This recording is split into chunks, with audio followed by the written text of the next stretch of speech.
서울대병원에 마련된 박원순 시장 빈소에는 하루 종일 조문객들의 발길이 이어졌습니다.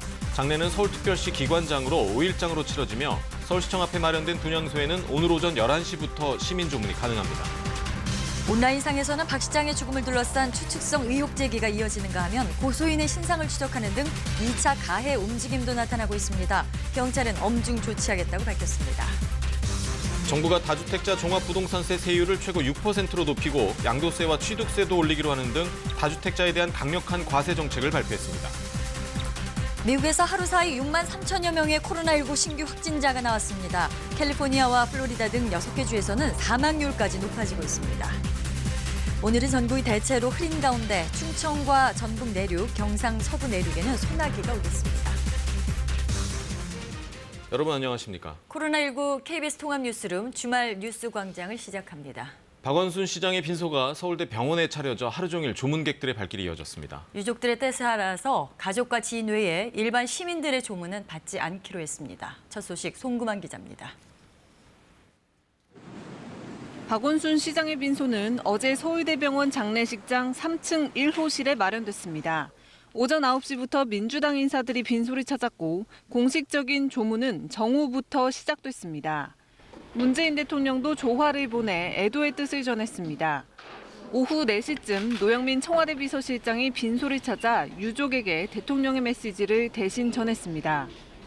박 시장님과는 연수원 시절부터 참 오랜 인연을 쌓아오신 분인데 너무 충격적이라는 말씀을 하셨습니다. 네. 정세균 국무총리도 빈소를 찾아 박 시장이 서울 시민들을 위해 할 일이 많은 분인데 매우 안타깝다는 뜻을 밝혔습니다. 더불어민주당 전당대회에 출마하기로 한 이낙연 의원과 김부겸 전 의원도 경선 일정을 중단하고 박 시장의 빈소를 찾았습니다. 어제 지방 일정이 잡혀 있었던 미래통합당 김종인 비대위원장과 주호영 원내대표는 조만간 조문할 것으로 알려졌습니다.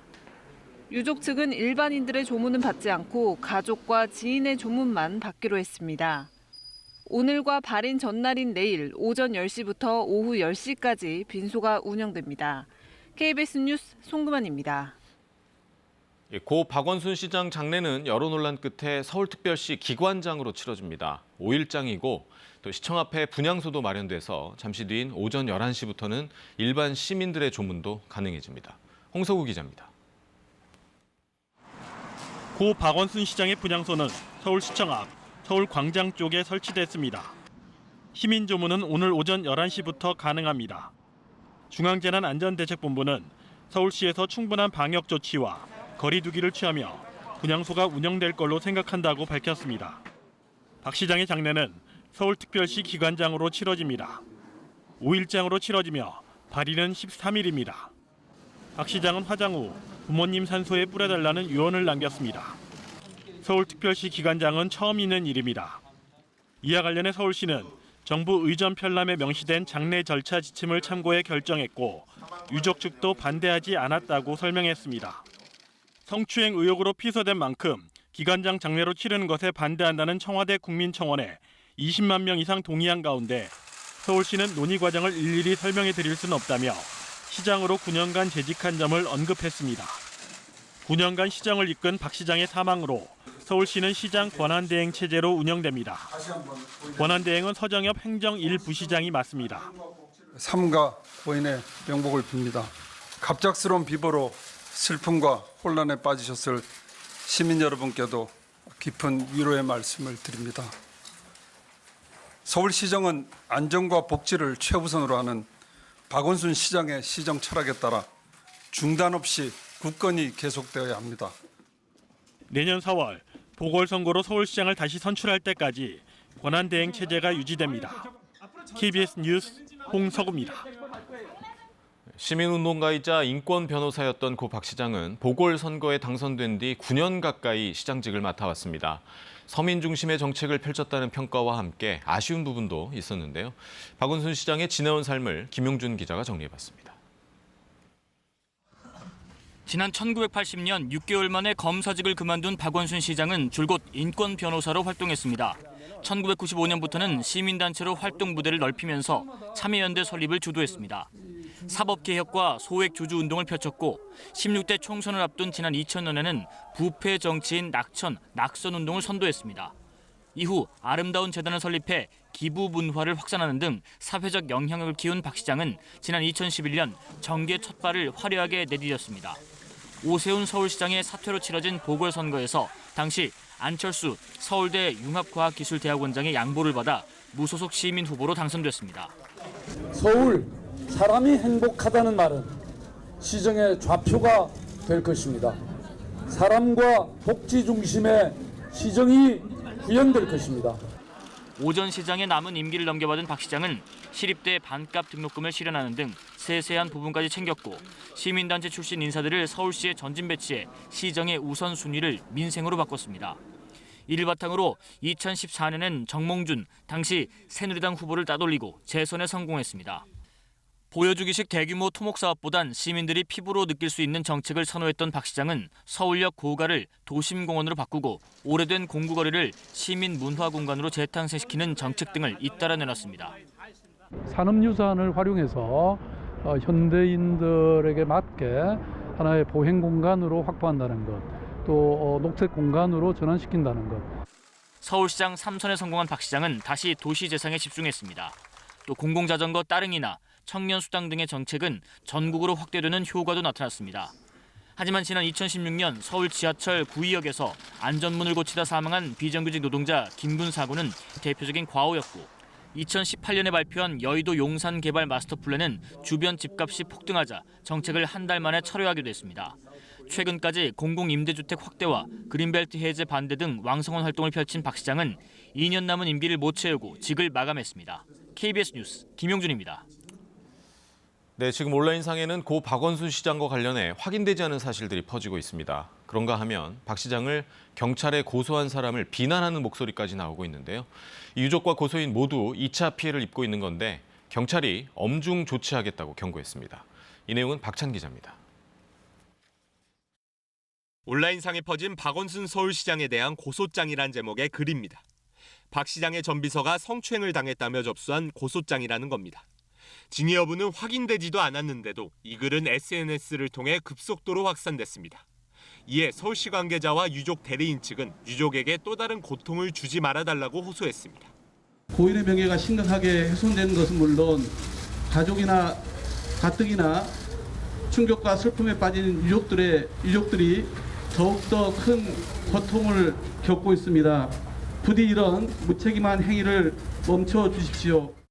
한편 한 온라인 커뮤니티에는 서울시청 비서실 근무자를 일일이 확인하고 있다며 박 시장을 고소한 사람을 찾겠다는 글이 올라왔습니다. 고소인을 색출해 무고죄로 고발하고 신상 공개를 요청하자는 글도 있습니다. 전혀 관계없는 서울시 직원이 당사자로 지목돼 사진까지 퍼지면서 서울시가 해당 직원의 피해가 극심하다며 경찰에 고소장을 접수하기도 했습니다. 여성단체는 성명을 내고 피해자를 비난하는 2차 피해가 확산하고 있다며 피해자와 연대하겠다고 밝혔습니다. 가장 고통스러울 수 있는 분이 피해자 호소인이라고 생각하고요. 이 상황이 본인의 책임 때문이 아니라는 것을 꼭 기억해 주셨으면 좋겠다는 말씀 드리고요. 경찰은 박 시장 사망과 관련해 온라인상에서 사실관계가 확인되지 않은 내용을 유포해 사건 관련자의 명예를 훼손하는 행위에 대해 엄중 조치하겠다고 밝혔습니다. KBS 뉴스 박찬입니다. 박 시장의 사망 경위를 수사해온 경찰은 박 시장의 시신을 부검하지 않기로 결론 내렸습니다. 또 박 시장의 성추행 의혹건에 대해서는 공소권 없음으로 종결될 것으로 보이지만 모든 가능성을 열어놓고 종합적인 검토 중이라고 밝혔습니다. 이유민 기자입니다.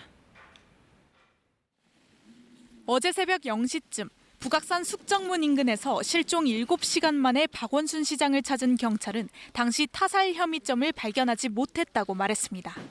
현재로서는 특별한 타살 혐의는 없어 보이지만은 향후 변사사건 그 처리 절차에 따라서 심도 깊은 수사가 진행될 예정입니다. 부검 여부를 놓고 고심하던 경찰은 박 시장이 발견된 지 21시간이 지난 어젯밤 9시쯤 박 시장의 시신을 부검하지 않기로 결론 내렸습니다.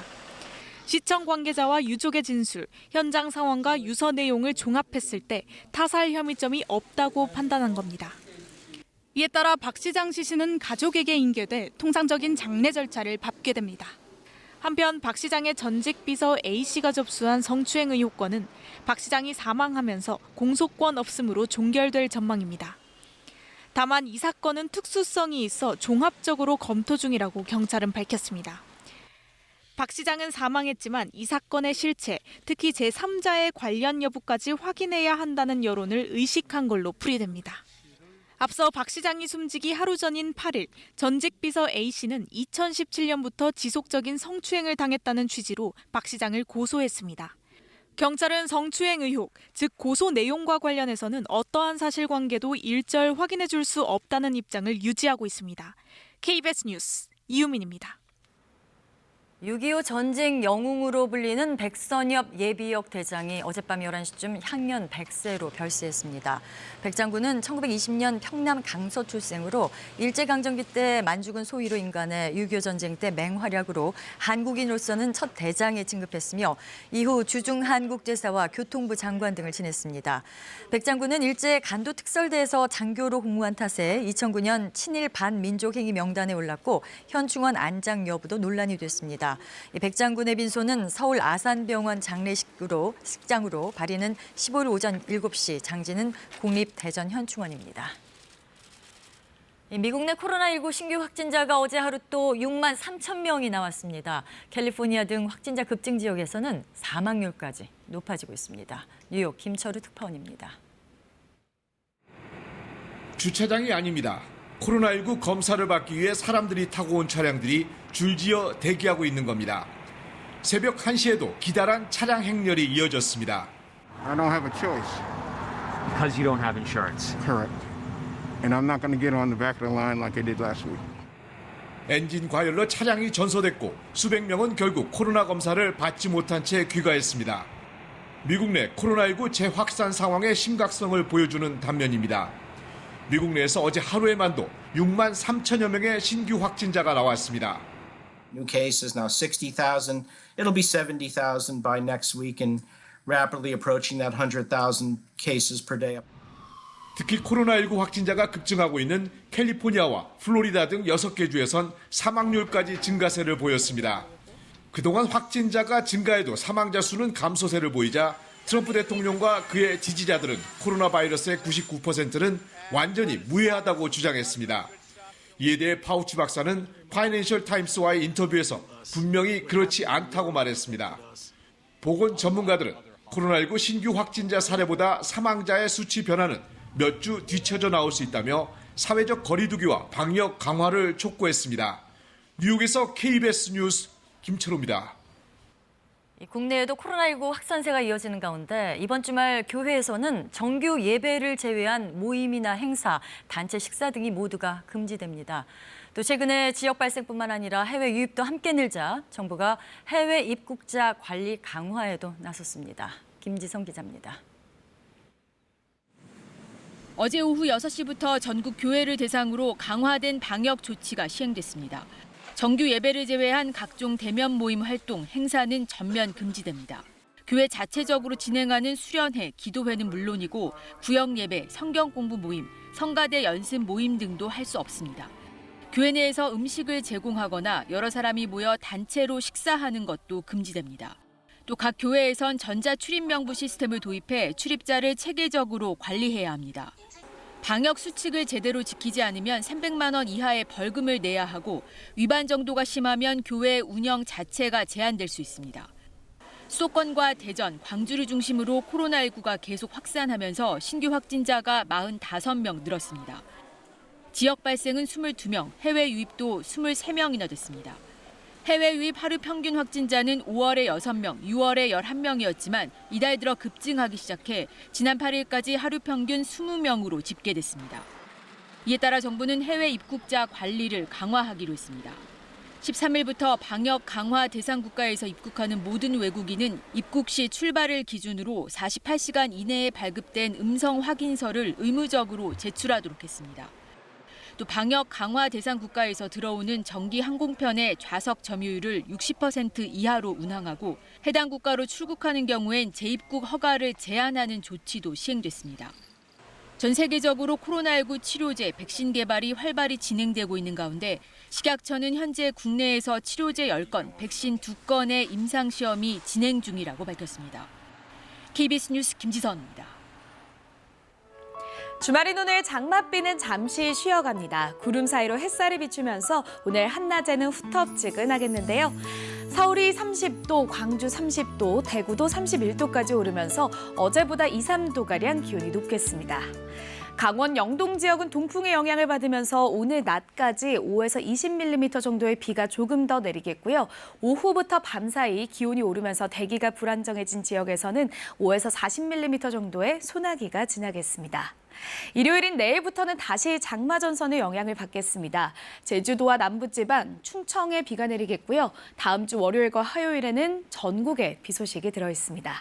지금 하늘은 대체로 맑은 상태입니다. 경남 남해안 지역을 중심으로만 안개가 조금 끼어 있습니다.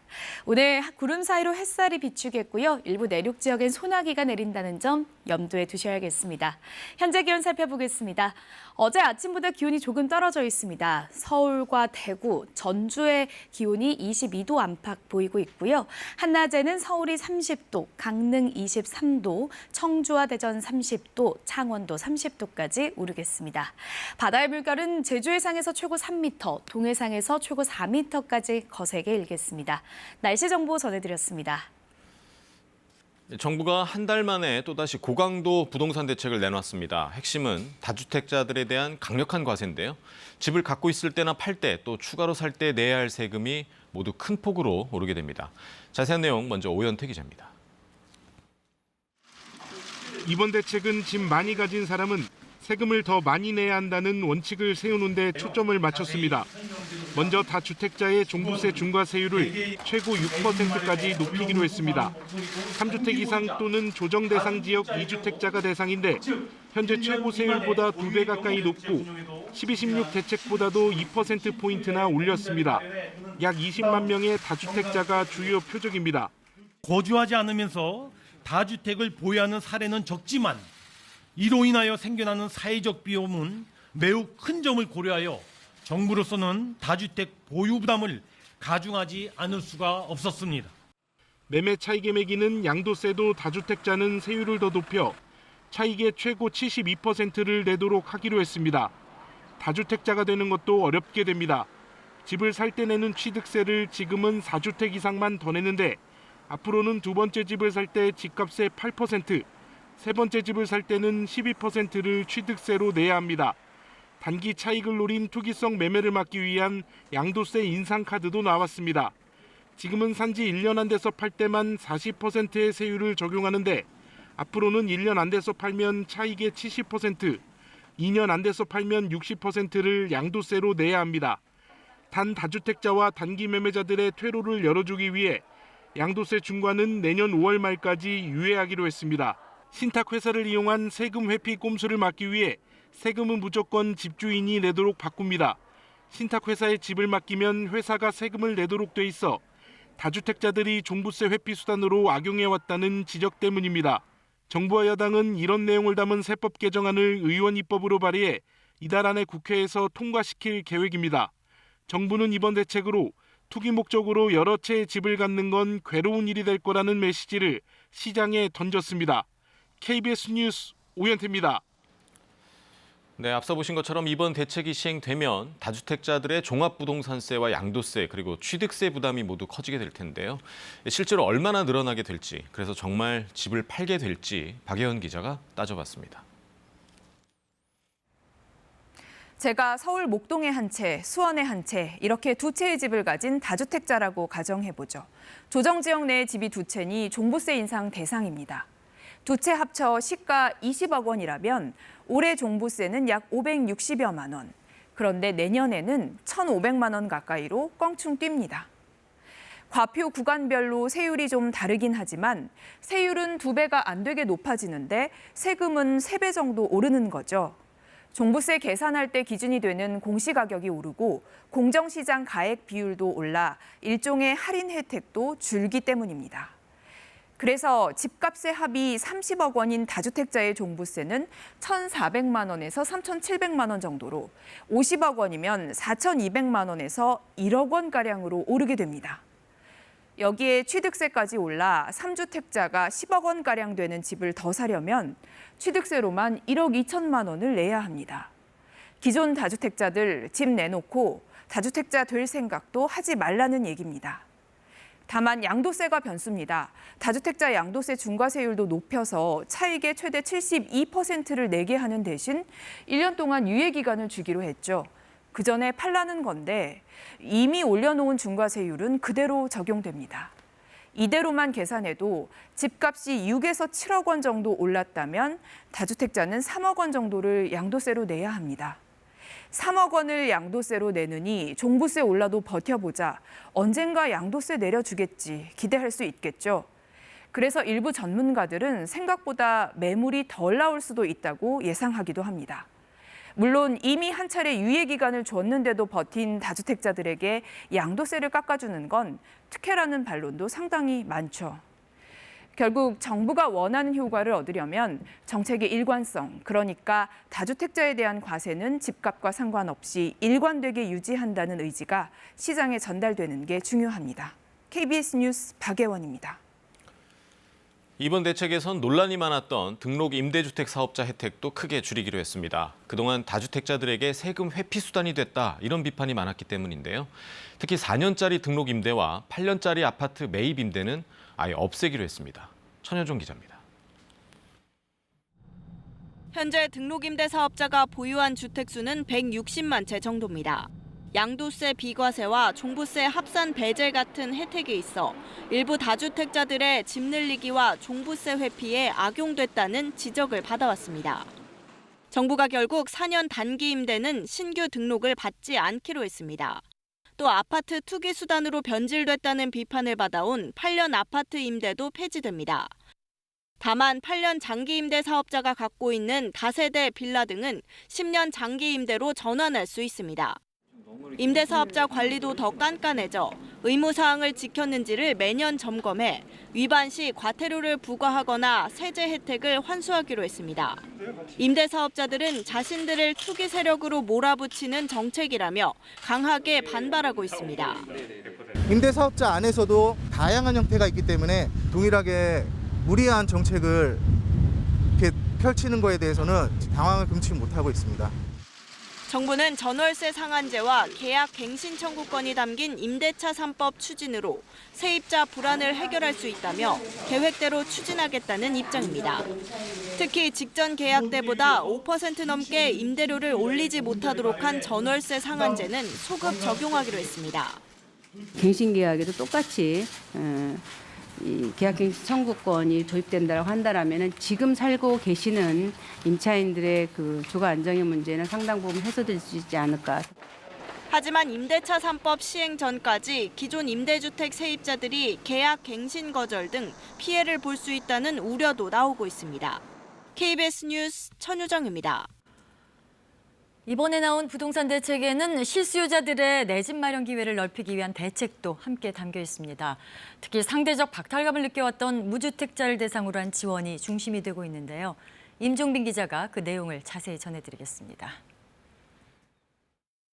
한 번도 집을 사본 적 없는 무주택자가 청약할 수 있는 생애 최초 특별공급. 공공물량은 그 비중이 25%까지 늘어납니다. 한동안 배제됐던 민간주택도 특별공급을 하도록 해 공공택지의 경우 15%, 민간택지는 7%를 생애 최초 주택에 배정해야 합니다. 민간주택은 도시근로자 월평균 소득의 130% 수준이면 혜택을 볼 수 있습니다. 4인 가족 기준 월 809만 원 수준입니다. 여기에 더해 취득세도 깎아줍니다.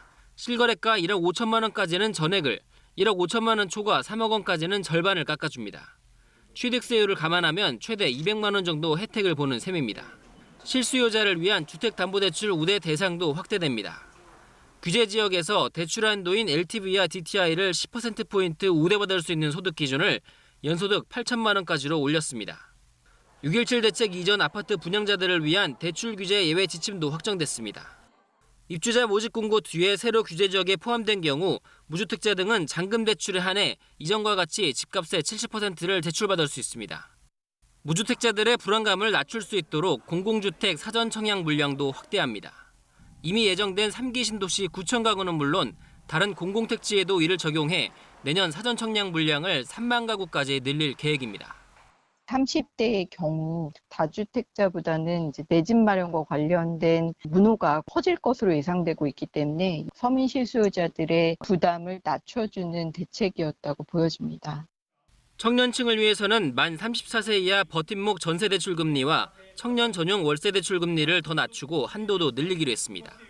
KBS 뉴스 임종빈입니다. 부동산 정책의 또 한 가지 핵심은 바로 안정적인 공급이죠.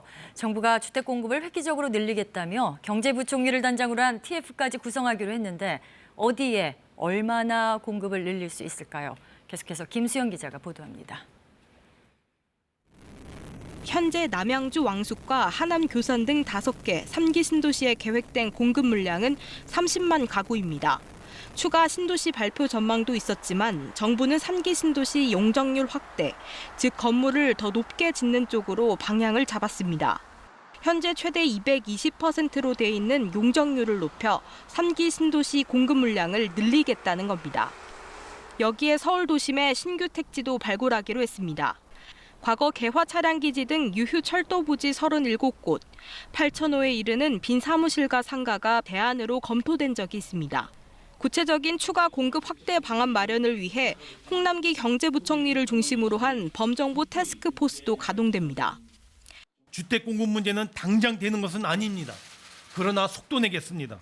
조속히 구체적인 공급 방안을 마련하여 정기적으로 그 추진 상황을 국민들께 보고드리도록 하겠습니다. 그러나 그린벨트 해제와 재건축 규제 완화는 검토 대상에서 빠졌습니다. 자칫 집값 불안을 부추길 수 있다는 판단에서입니다. 이 때문에 일부에선 의혹만 앞설 뿐 구체적인 공급 확대책이 미흡하다는 지적도 나옵니다. 중장기적으로는 이제 공급 대책이 제일 중요한데 기존에 하듯이 이 정도 수준인데 시장에서는 뭐 재건축 재개발이라든가 아니면 이제 그린벨트 이런 것들을 좀 기대했었거든요. 특히 신규 주택 공급에는 수년이 걸리는 만큼 얼마나 빨리 구체적인 청사진을 내놓느냐가 공급 불안을 줄이는 핵심이 될 것으로 보입니다. KBS 뉴스 김수영입니다. 네, 이번에는 이 시각 교통 상황을 살펴보겠습니다. 한국도로공사입니다. 토요일 아침이 밝았습니다. 오늘 교통량은 지난 주말보다 줄면서 다소 혼잡한 수준의 정체를 보이겠는데요. 최대 소요 시간 살펴보면 지금 서울 요금소를 중심으로 부산까지는 5시간 20분, 또 강릉까지는 4시간 40분 이상 예상하시면 되겠습니다. 그 가운데 전국적으로 흐린 하늘이 펼쳐져 있습니다. 동해안 쪽에선 비까지 내리고 있기 때문에 감속주행 잘 지켜주셔야겠고요. 오늘 서해안고속도로 지방 방면으로 조남과 팔곡, 또 서평택과 송악 구간 지나기가 가장 어렵겠습니다. 경부고속도로의 경우 지금은 전 구간 한산한 모습입니다. 다만 수원 신갈이나 북천안 일대에서 지나기 어려워지겠고요. 또 오늘은 주말 버스 전용 차로제가 시행되면서 신탄진과 한남대교 남단 사이는 이 점 잘 기억하고 지나셔야겠습니다. 지금까지 행복의 길을 만들어가는 한국도로공사 교통방송이었습니다. 주말인 오늘 구름 사이로 햇살이 내리쬐면서 한낮에는 후텁지근하겠습니다.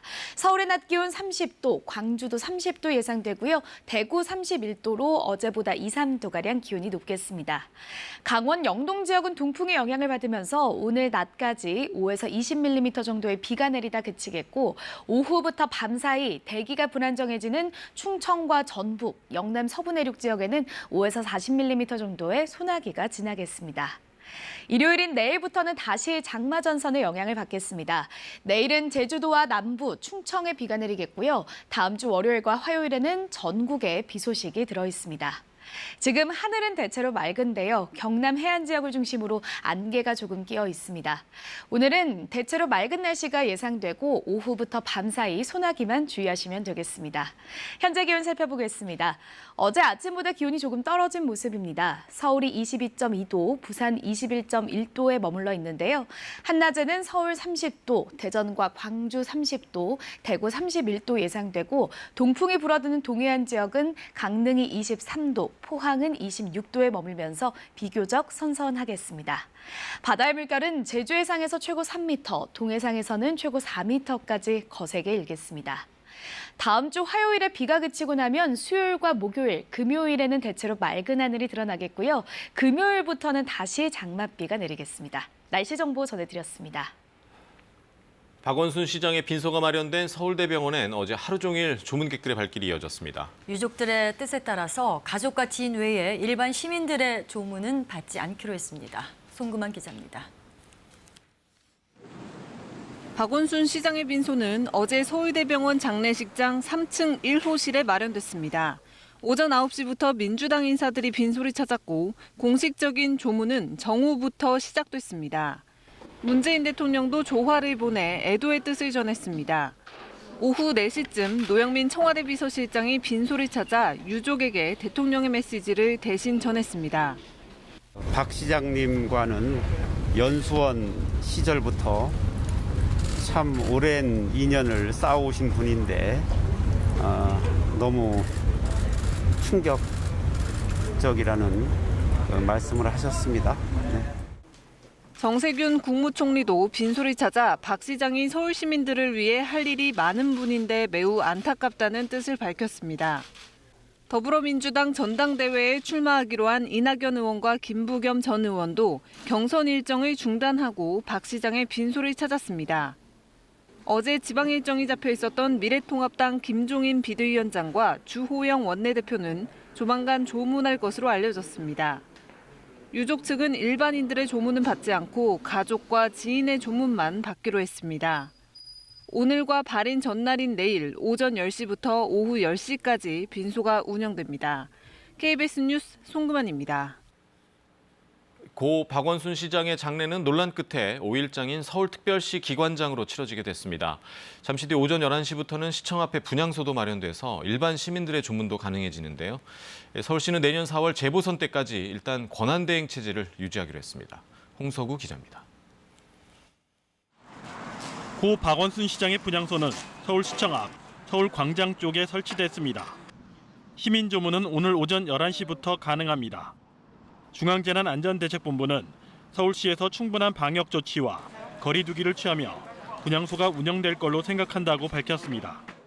박 시장의 장례는 서울특별시 기관장으로 치러집니다.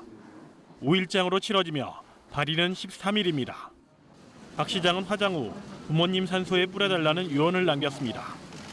서울특별시 기관장은 처음 있는 일입니다.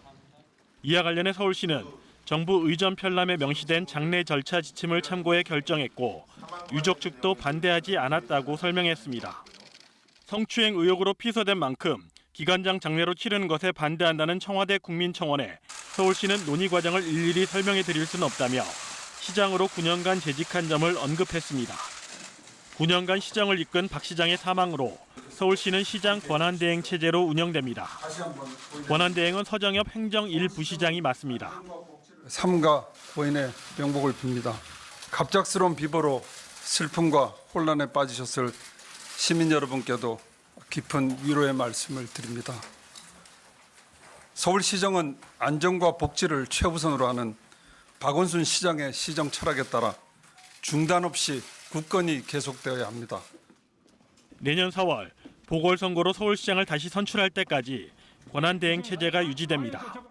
KBS 뉴스 홍석우입니다. 네, 이번엔 코로나19 상황 살펴봅니다. 코로나19 확산이 여전한 가운데 이번 주말 정규 예배를 제외한 교회 내 모든 모임과 행사 그리고 단체 식사 등이 금지됩니다. 취재기자 전화로 연결해 보겠습니다. 김세희 기자, 이 교회 모임과 행사 언제부터 금지되는 건가요? 네, 내일 일요일을 맞아 교회에서 예배가 열릴 텐데 정규 예배를 제외한 각종 대면 모임 활동, 행사는 전면 금지됩니다. 교회 자체적으로 진행하는 수련회와 기도회는 물론이고 구역 예배, 성경 공부 모임, 성가대 연습 모임 등도 할 수 없습니다. 교회 안에서 음식을 제공하거나 여러 사람이 모여 단체로 식사하는 것도 금지됩니다. 또 각 교회에선 개인 신상 정보가 담긴 QR코드 기반의 전자 출입 명부 시스템을 도입해 출입자를 체계적으로 관리해야 합니다. 방역 수칙을 제대로 지키지 않으면 300만 원 이하의 벌금을 내야 하고 위반 정도가 심하면 집합금지 명령 등을 통해 교회 운영 자체가 제한될 수도 있습니다. 네, 김 기자, 신규 확진자 현황도 정리해 주시죠. 네, 지역 발생은 22명, 해외 유입도 23명이나 됐습니다. 해외 유입 하루 평균 확진자는 5월에 6명, 6월에 11명이었지만 이달 들어 급증하기 시작해 지난 8일까지 하루 평균 20명으로 집계됐습니다. 국가별로 보면 카자흐스탄과 파키스탄, 방글라데시에서 들어오는 입국자의 확진 비율이 높게 나타났습니다. 이처럼 해외 유입이 늘자 정부가 해외 입국자 관리를 강화하기로 했습니다. 13일부터 방역 강화 대상 국가에서 입국하는 모든 외국인은 입국 시 출발일 기준으로 48시간 이내에 발급된 음성 확인서를 의무적으로 제출하도록 했습니다. 또 방역 강화 대상 국가에서 들어오는 정기 항공편의 좌석 점유율을 60% 이하로 운항하고 해당 국가로 출국하는 경우엔 재입국 허가를 제한하는 조치도 시행됐습니다. 네, 전 세계적으로 치료제와 백신 개발이 활발한데 국내에서도 치료제 2건이 새로 임상시험 승인을 받았다면서요? 네, 지난달 26일 이후 2건의 임상시험이 추가로 승인됐습니다. 현재 국내에서 진행되고 있는 코로나19 치료제, 백신 임상시험은 총 12건이라고 식약처가 밝혔는데요. 치료제가 10건, 백신 2건입니다. 이번에 추가로 승인된 임상은 카모스타트의 코로나19 치료 효과를 확인하는 약물 재창출 시험입니다. 카모스타트는 만성 췌장염과 역류성 식도염 치료에 사용되는 의약품인데 세포 단계 시험에서 코로나19 바이러스의 활성을 억제했고 감염된 쥐 모델에서 생존율이 개선된 효과를 보였습니다. 지금까지 사회부에서 전해드렸습니다. 네, 수도권과 대전 그리고 광주를 중심으로 코로나19 확산세가 계속되고 있는데요. 특히 광주는 지하에 있는 게임장과 목욕탕 그리고 장례식장의 영업을 모두 금지하기로 했습니다. 이번 주말을 코로나19 재확산의 분수령으로 보고 강력한 방역 조치를 내린 겁니다. 김호 기자입니다. 지하에 위치한 광주광역시의 한 장례식장. 공무원이 집합 금지를 안내하고 방역 상황을 점검합니다. 코로나 극복을 위해서 방역 당국의 지침을 잘 따르면서 지금 최대한 협조하고 있습니다. 광주시는 지하에 있는 게임장과 오락실, 목욕탕, 장례식장까지 고위험시설로 판단하고 집합금지 행정조치를 내렸습니다. 밀폐, 밀집, 밀접 등 코로나19 감염이 우려되는 이른바 3밀 공간에 대해 내린 강력한 예방조치입니다. 사회적 거리두기 2단계 격상과 함께 실내 50인 이상, 실외 100인 이상 모임과 행사를 전면 금지하고 종교단체를 고위험시설로 지정해 집합 제한했습니다. 광주광역시는 주중에 방역수칙을 지키지 않은 채 200명 가까이 모여 예배를 한 광주의 한 교회에 대해 고발 여부를 검토하고 있습니다. 또한 예배 참석자들 상당수가 마스크를 착용하지 않은 것으로 드러났습니다. 해당 교회에 대해 집합금지 행정조치 위반 혐의로 경찰에 고발 조치할 예정입니다. 어제부터 전국의 모든 교회에서 정규 예배를 제외한 각종 대면 모임 활동과 행사가 금지됐습니다. 예배 때 마스크 착용도 의무화됐습니다. 광주시 교육청은 학생들의 감염을 막기 위해 모든 초중 고등학교에서 원격 수업 병행을 여름방학 전까지 연장하기로 했습니다. KBS 뉴스 김호입니다. 미국 내 코로나19 신규 확진자가 어제 하루 또 6만 3천 명이 나왔습니다. 캘리포니아 등 확진자 급증 지역에서는 사망률까지 증가세를 보이고 있습니다. 뉴욕 김철우 특파원입니다. 주차장이 아닙니다. 코로나19 검사를 받기 위해 사람들이 타고 온 차량들이 줄지어 대기하고 있는 겁니다. 새벽 1시에도 기다란 차량 행렬이 이어졌습니다. I don't have a choice. Because you don't have insurance. Correct. And I'm not going to get on the back of the line like I did last week. 엔진 과열로 차량이 전소됐고 수백 명은 결국 코로나 검사를 받지 못한 채 귀가했습니다. 미국 내 코로나19 재확산 상황의 심각성을 보여주는 단면입니다. 미국 내에서 어제 하루에만도 6만 3천여 명의 신규 확진자가 나왔습니다. New cases now 60,000. It'll be 70,000 by next week and rapidly approaching that 100,000 cases per day. 특히 코로나19 확진자가 급증하고 있는 캘리포니아와 플로리다 등 6개 주에선 사망률까지 증가세를 보였습니다. 그동안 확진자가 증가해도 사망자 수는 감소세를 보이자 트럼프 대통령과 그의 지지자들은 코로나 바이러스의 99%는 완전히 무해하다고 주장했습니다. 이에 대해 파우치 박사는 파이낸셜 타임스와의 인터뷰에서 분명히 그렇지 않다고 말했습니다. 보건 전문가들은 코로나19 신규 확진자 사례보다 사망자의 수치 변화는 몇 주 뒤쳐져 나올 수 있다며 사회적 거리두기와 방역 강화를 촉구했습니다. 뉴욕에서 KBS 뉴스 김철호입니다. 정부가 한 달도 안 돼서 또다시 고강도 부동산 대책을 내놨습니다. 핵심은 다주택자들에 대한 강력한 과세 카드인데요. 다주택자는 집을 갖고 있을 때, 팔 때, 또 추가로 살 때 내는 세금 이 모두가 큰 폭으로 오릅니다. 오현태 기자입니다. 이번 대책은 집 많이 가진 사람은 세금을 더 많이 내야 한다는 원칙을 세우는 데 초점을 맞췄습니다. 먼저 다주택자의 종부세 중과세율을 최고 6%까지 높이기로 했습니다. 3주택 이상 또는 조정 대상 지역 2주택자가 대상인데 현재 최고 세율보다 2배 가까이 높고 1216 대책보다도 2%포인트나 올렸습니다. 약 20만 명의 다주택자가 주요 표적입니다. 거주하지 않으면서 다주택을 보유하는 사례는 적지만 이로 인하여 생겨나는 사회적 비용은 매우 큰 점을 고려하여 정부로서는 다주택 보유 부담을 가중하지 않을 수가 없었습니다. 매매 차익의 매기는 양도세도 다주택자는 세율을 더 높여 차익의 최고 72%를 내도록 하기로 했습니다. 다주택자가 되는 것도 어렵게 됩니다.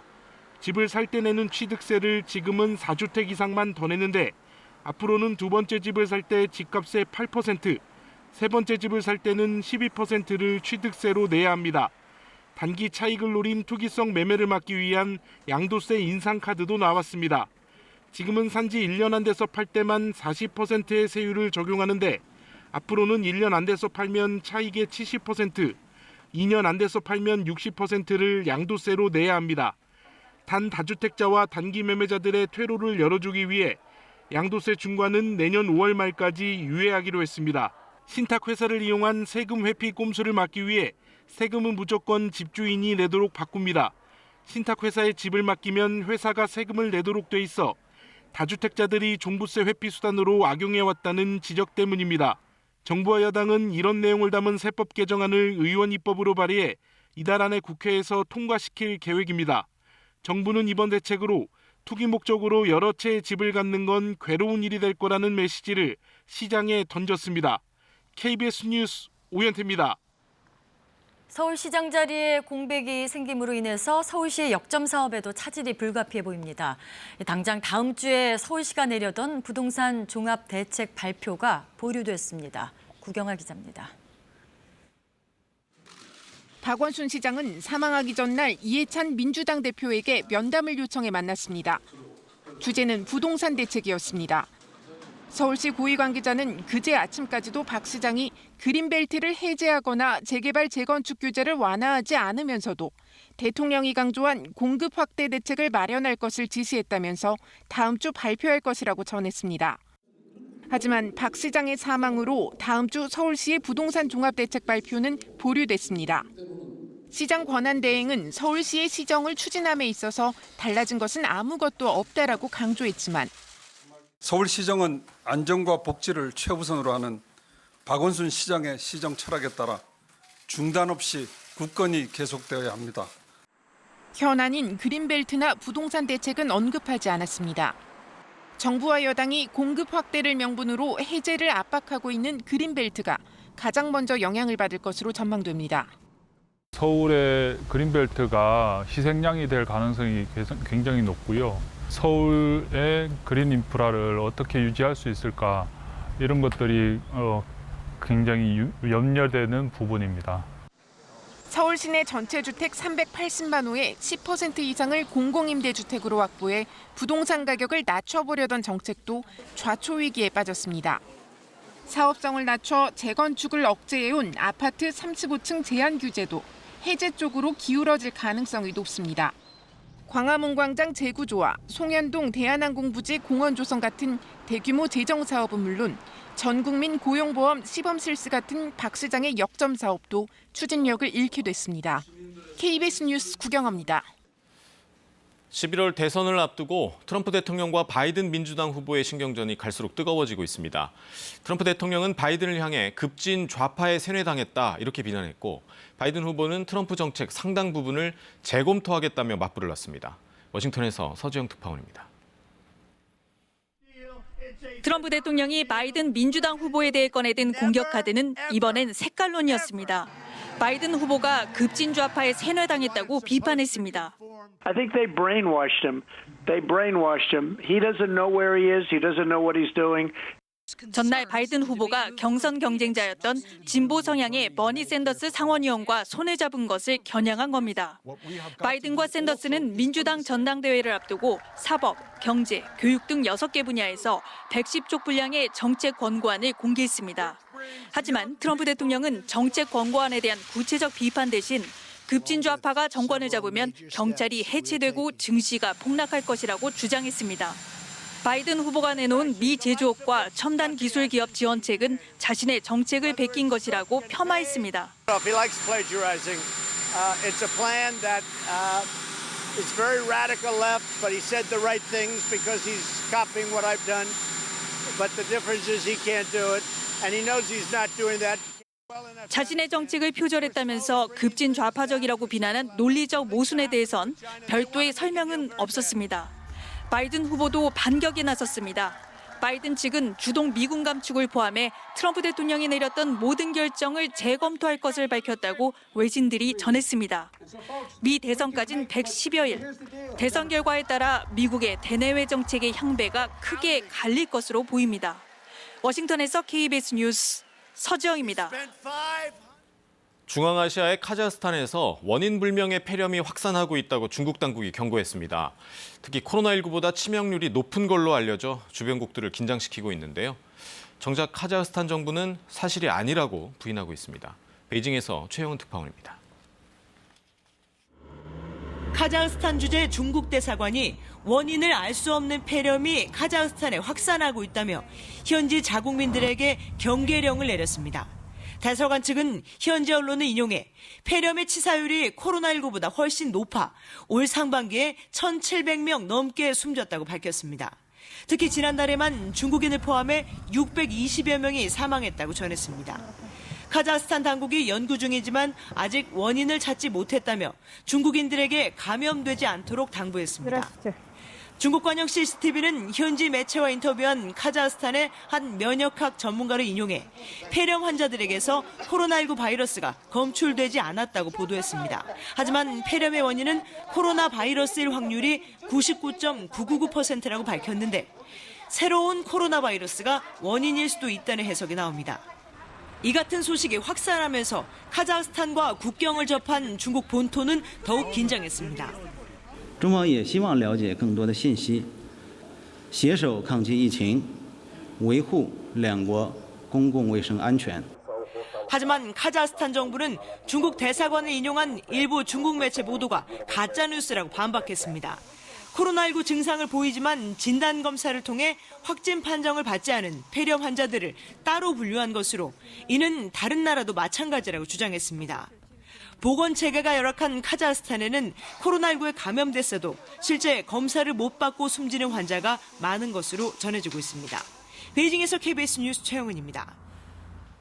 어제 부산에는 최대 250mm가 넘는 기록적인 폭우가 쏟아졌습니다.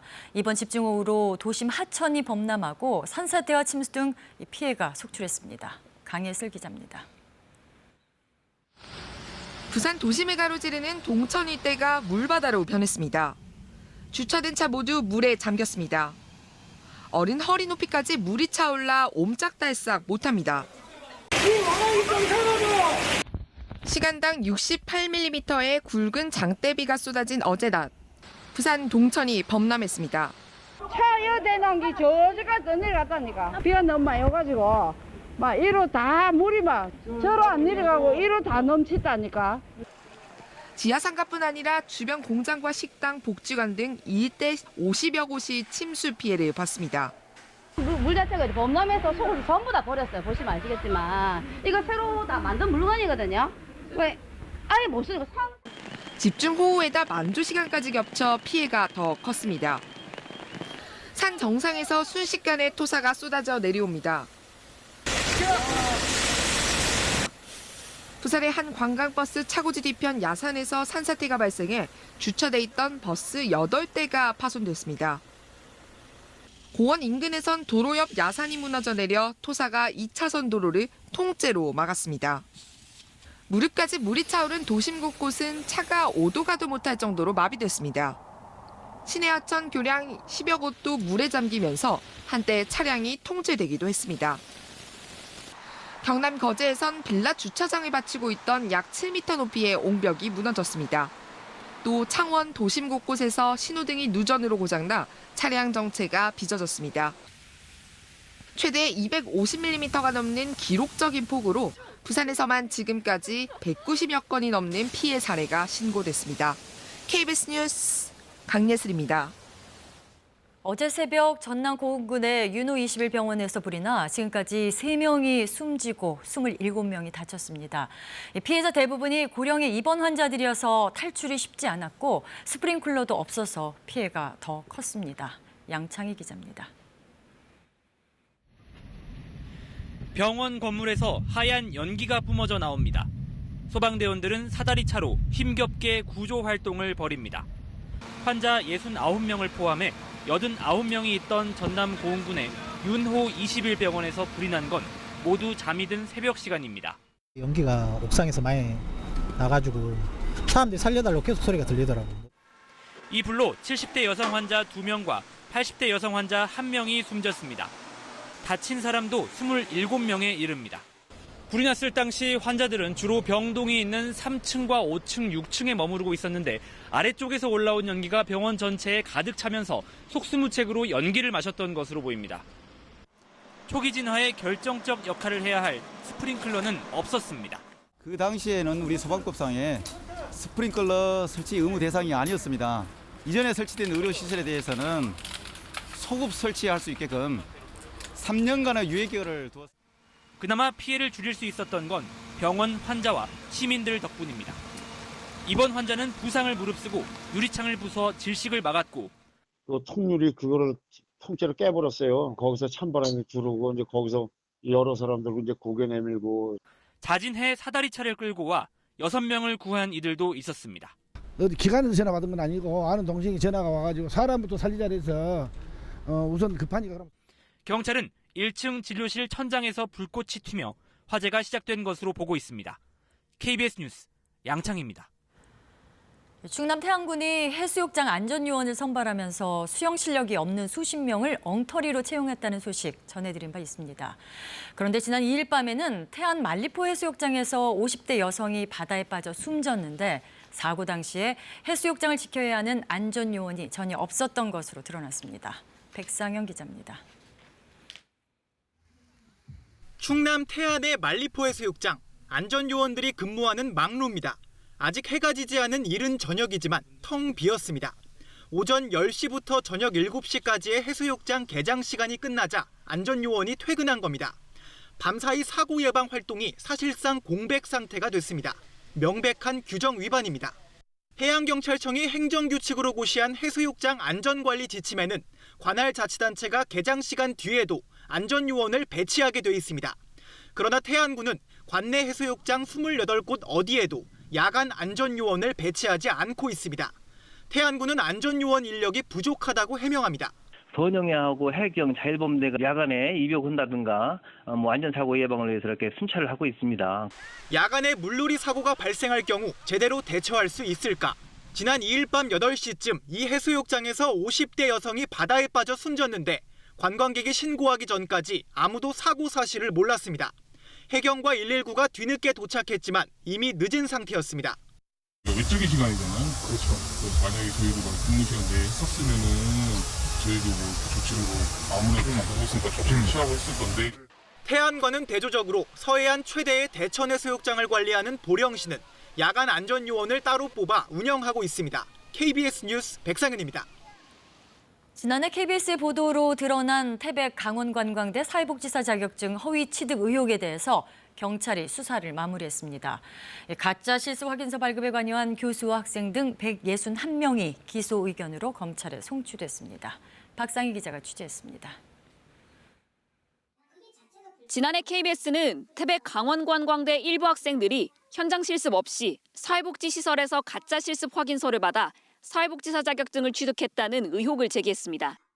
우리는 120시간이 아니라 0시간이라고요. 근데 그렇게 교육을 시켰어요. 전화해서 혹시나 물으면 나는 어디서 센터에서 몇 월 달까지 있고 분명히 이걸 외우라 그랬어요. 수사에 착수한 경찰은 자격증 불법 취득 과정에서 학생들이 교수진에게 부정 청탁을 한 것으로 결론지었습니다. 현장 실습을 하지 않고 실습 확인서를 허위로 써달라는 취지로 최대 30만 원의 돈을 학생들이 지불했다고 본 겁니다. 교수가 실습기관의 직인과 도장을 위조해 실습 확인서를 직접 조작한 혐의도 드러났습니다.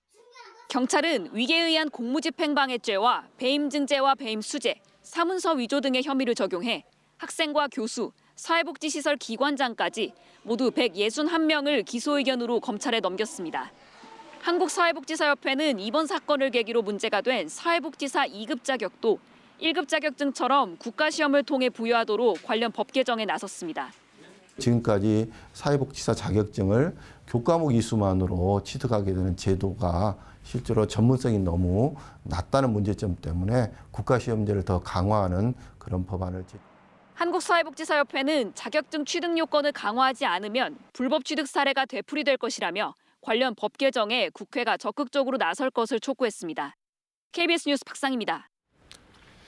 기독교 문화와 이슬람 문화가 한자리에서 공존하는 세계 문화유산이죠. 터키 성 소피아 박물관에 대해 터키 법원이 이곳에 박물관 지위를 취소했습니다. 네, 이로써 성 소피아 건축물은 이제 이슬람 사원 모스크로 전환이 됐는데요. 그리스 정교회 등은 이번 결정에 강하게 반발하고 있습니다.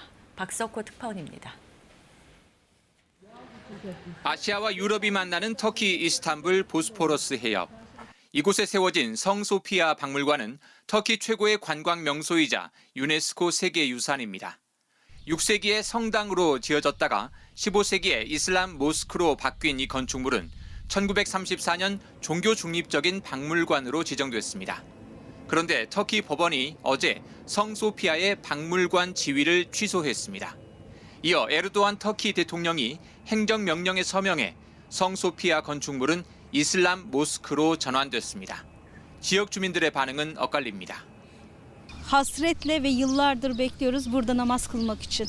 Çünkü bu bizim fetih ve bağımsızlık sembolümüz. Ben şimdi camileri dolduralım. Ayasofya bilmiyor, bir şey diyemem. O politika işine karışmam ben. Yalnız camileri dolduralım. 동로마 제국과 오스만 제국의 흥망성쇠가 담겨 있는 성소피아 건축물은 예수와 성모 마리아를 그린 기독교 성화와 이슬람 경전 코란의 글귀가 공존하는 독특한 문화유산입니다. 유네스코 대변인은 이번 터키 법원의 결정이 나오기 전 문화유산에 특별하고 보편적인 가치에 영향을 주지 않아야 한다고 말해 성소피아의 모스크 전환에 사실상 반대한다는 뜻을 밝혔습니다. 이에 대해 터키 정부는 건축물의 기독교 문화유산은 그대로 보존될 것이고 관광객 방문에도 문제가 없을 것이라고 설명했습니다. 하지만 그리스와 러시아 정교회 등이 이번 결정에 크게 반발하면서 외교적 갈등도 예상됩니다. KBS 뉴스 박석호입니다. 어제는 동해안과 남해안을 중심으로 많은 비가 내렸는데요. 주말인 오늘은 구름 사이로 햇볕이 내리쬐면서 후텁지근하겠습니다. 한낮에 서울과 광주의 낮 기온 30도, 대구는 31도까지 오르겠습니다. 강원 영동 지역은 동풍의 영향을 받으면서 오늘 낮까지 5에서 20mm 정도의 비가 조금 더 내리겠고요. 오후부터 밤 사이 충청과 영남 서부 내륙 지역, 전북 내륙 지역에는 소나기가 지나겠습니다. 일요일인 내일은 다시 장맛비가 내릴 텐데요. 충청과 남부지방, 제주도에 비 소식이 들어있습니다. 다음 주 월요일과 화요일에는 전국에 비가 내리겠습니다. 지금 하늘 표정은 대체로 맑은 상태입니다. 경남 해안 지역을 중심으로만 안개가 조금 끼어 있습니다. 현재 기온은 어제 아침보다 조금 낮습니다. 한낮 기온은 서울이 30도, 안동이 30도, 전주도 30도까지 오르겠습니다. 날씨 정보 전해드렸습니다. 서울대병원에 마련된 박원순 시장의 빈소에는 하루 종일 조문객들의 발길이 이어졌습니다. 장례는 서울특별시 기관장으로 5일장으로 치러지며 서울시청 앞에 마련된 분향소에는 오늘 오전 11시부터 시민 조문이 가능합니다. 온라인상에서는 박 시장의 죽음을 둘러싼 추측성 의혹 제기가 이어지는가 하면 고소인 신상을 추적하는 등 2차 가해 움직임도 나타나고 있습니다. 경찰은 엄중 조치하겠다고 밝혔습니다. 정부가 다주택자 종합부동산세 세율을 최고 6%로 높이고 양도세와 취득세도 올리기로 하는 등 다주택자에 대한 강력한 과세 정책을 발표했습니다. 미국에서 하루 사이 6만 3천여 명의 코로나19 신규 확진자가 나왔습니다. 캘리포니아와 플로리다 등 6개 주에서는 사망률까지 높아지고 있습니다. 박원순 시장의 빈소가 마련된 서울대병원엔 어제 하루 종일 조문객들의 발길이 이어졌습니다. 유족들의 뜻에 따라서 가족과 지인 외에 일반 시민들의 조문은 받지 않기로 했습니다. 송금환 기자입니다. 박원순 시장의 빈소는 어제 서울대병원 장례식장 3층 1호실에 마련됐습니다. 오전 9시부터 민주당 인사들이 빈소를 찾았고 공식적인 조문은 정오부터 시작됐습니다. 문재인 대통령도 조화를 보내 애도의 뜻을 전했습니다. 오후 4시쯤 노영민 청와대 비서실장이 빈소를 찾아 유족에게 대통령의 메시지를 대신 전했습니다. 박 시장님과는 연수원 시절부터 참 오랜 인연을 쌓아오신 분인데 너무 충격적이라는 말씀을 하셨습니다. 네. 정세균 국무총리도 빈소를 찾아 박 시장이 서울 시민들을 위해 할 일이 많은 분인데 매우 안타깝다는 뜻을 밝혔습니다. 더불어민주당 전당대회에 출마하기로 한 이낙연 의원과 김부겸 전 의원도 경선 일정을 중단하고 박 시장의 빈소를 찾았습니다. 어제 지방 일정이 잡혀 있었던 미래통합당 김종인 비대위원장과 주호영 원내대표는 조만간 조문할 것으로 알려졌습니다. 유족 측은 일반인들의 조문은 받지 않고 가족과 지인의 조문만 받기로 했습니다. 오늘과 발인 전날인 내일 오전 10시부터 오후 10시까지 빈소가 운영됩니다. KBS 뉴스 송금환입니다. 고 박원순 시장의 장례는 여러 논란 끝에 5일장인 서울특별시 기관장으로 치르기로 했습니다. 시청 앞에는 분향소가 마련돼 오늘 오전 11시부터는 일반 시민들의 조문도 가능해집니다. 홍석우 기자입니다. 고 박원순 시장의 분향소는 서울시청 앞 서울광장 쪽에 설치됐습니다. 시민 조문은 오늘 오전 11시부터 가능합니다. 중앙재난안전대책본부는 서울시에서 충분한 방역 조치와 거리 두기를 취하며 분향소가 운영될 걸로 생각한다고 밝혔습니다. 박 시장의 장례는 서울특별시 기관장으로 치러집니다. 5일장으로 치러지며 발인은 13일입니다. 박 시장은 화장 후 부모님 산소에 뿌려달라는 유언을 남겼습니다. 서울특별시 기관장은 처음 있는 일입니다. 이와 관련해 서울시는 정부 의전 편람에 명시된 장례 절차 지침을 참고해 결정했고 유족 측도 반대하지 않았다고 설명했습니다. 성추행 의혹으로 피소된 만큼 기관장 장례로 치르는 것에 반대한다는 청와대 국민청원에 서울시는 논의 과정을 일일이 설명해 드릴 수는 없다며 시장으로 9년간 재직한 점을 언급했습니다. 9년간 시정을 이끈 박 시장의 사망으로 서울시는 시장 권한대행 체제로 운영됩니다. 권한대행은 서정엽 행정 1부시장이 맡습니다. 삼가 고인의 명복을 빕니다. 갑작스러운 비보로 슬픔과 혼란에 빠지셨을 시민 여러분께도 깊은 위로의 말씀을 드립니다. 서울시정은 안전과 복지를 최우선으로 하는 박원순 시장의 시정 철학에 따라 중단 없이 굳건히 계속되어야 합니다. 내년 4월 보궐선거로 서울시장을 다시 선출할 때까지 권한대행 체제가 유지됩니다. KBS 뉴스 홍석우입니다. 시민운동가이자 인권변호사였던 고 박 시장은 9년 가까이 시장직을 맡아왔습니다. 서민 중심의 정책을 펼쳤다는 평가와 함께 아쉬운 부분도 있었는데요. 이 박원순 시장의 지나온 삶을 김용준 기자가 정리해봤습니다. 지난 1980년 6개월 만에 검사직을 그만둔 박원순 시장은 줄곧 인권 변호사로 활동했습니다. 1995년부터는 시민단체로 활동 무대를 넓히면서 참여연대 설립을 주도했습니다.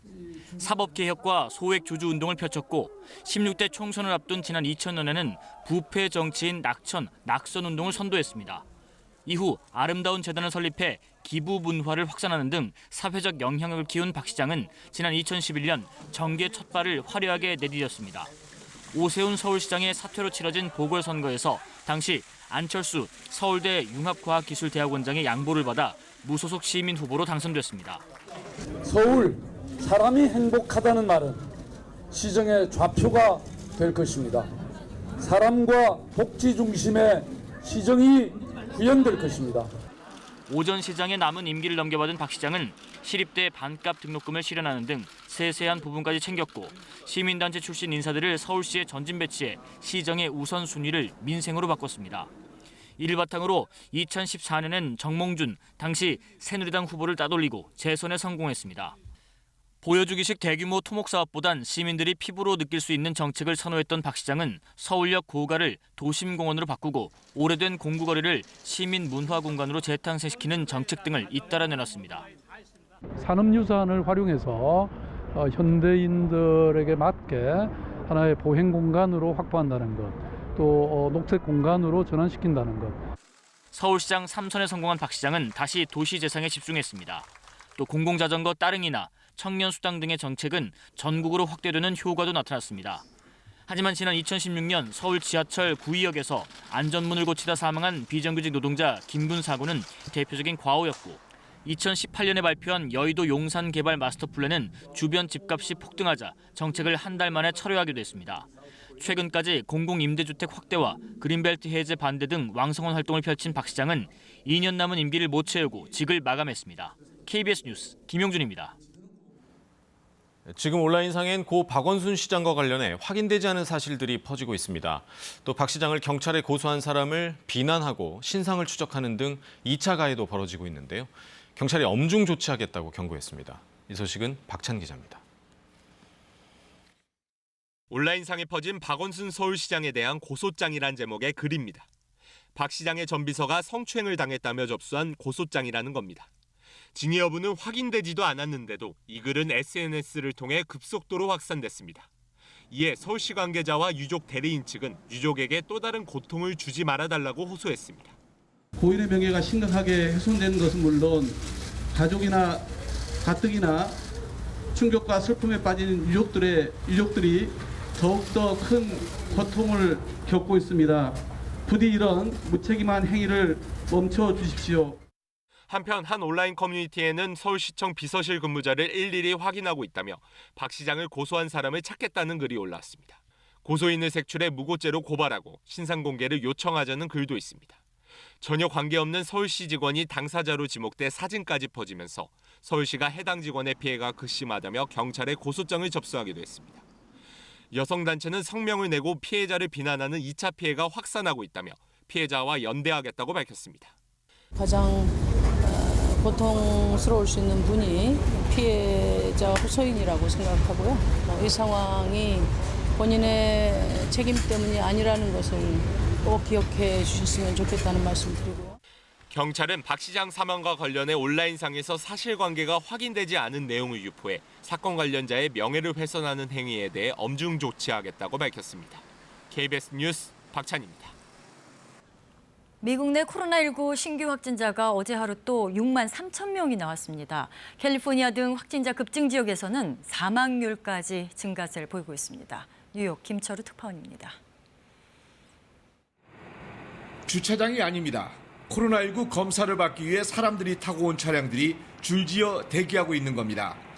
새벽 1시에도 기다란 차량 행렬이 이어졌습니다. I don't have a choice. Because you don't have insurance. Correct.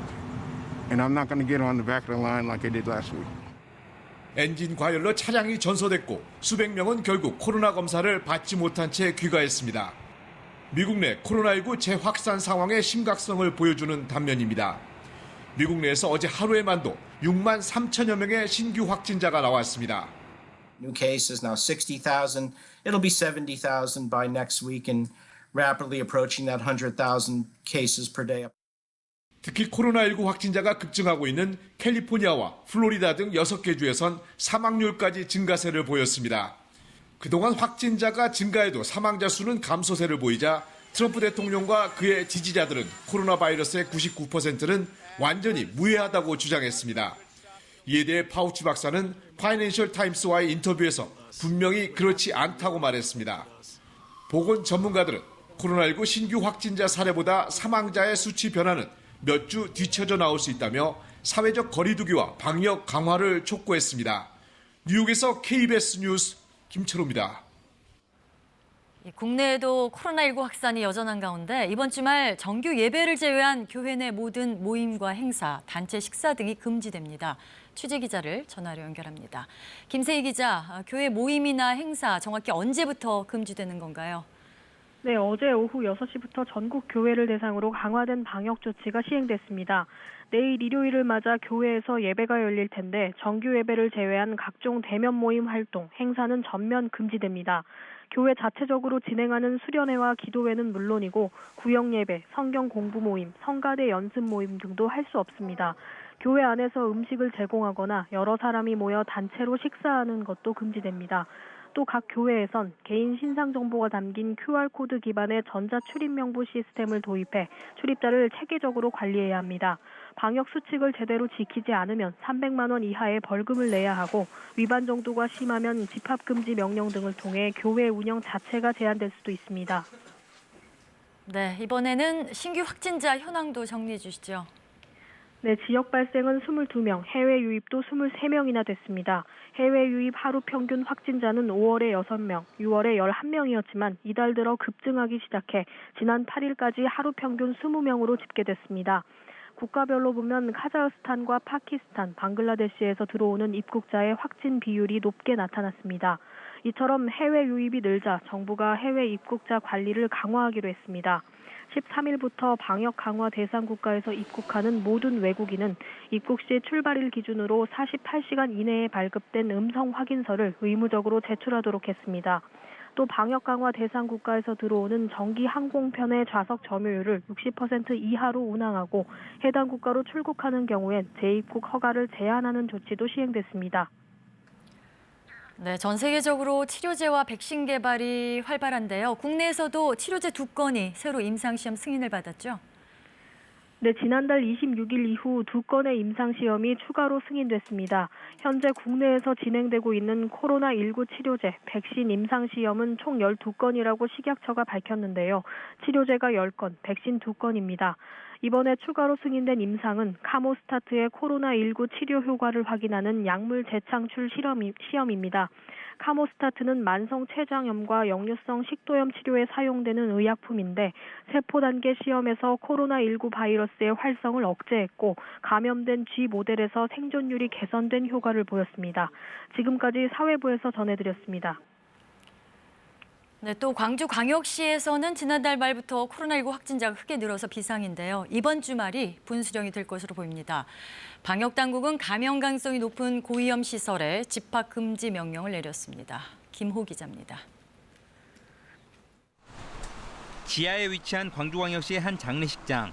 공무원이 집합 금지를 안내하고 방역 상황을 점검합니다.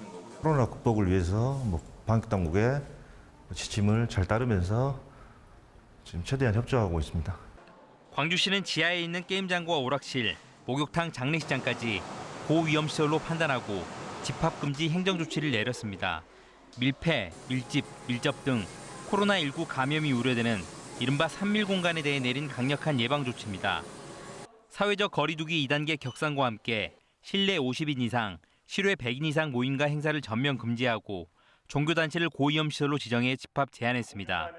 광주광역시는 주중에 방역 수칙을 지키지 않은 채 200명 가까이 모여 예배를 한 광주의 한 교회에 대해 고발 여부를 검토하고 있습니다. 또한 예배 참석자들 상당수가 마스크를 착용하지 않은 것으로 드러났습니다. 해당 교회에 대해 집합금지 행정조치 위반 혐의로 경찰에 고발 조치할 예정입니다.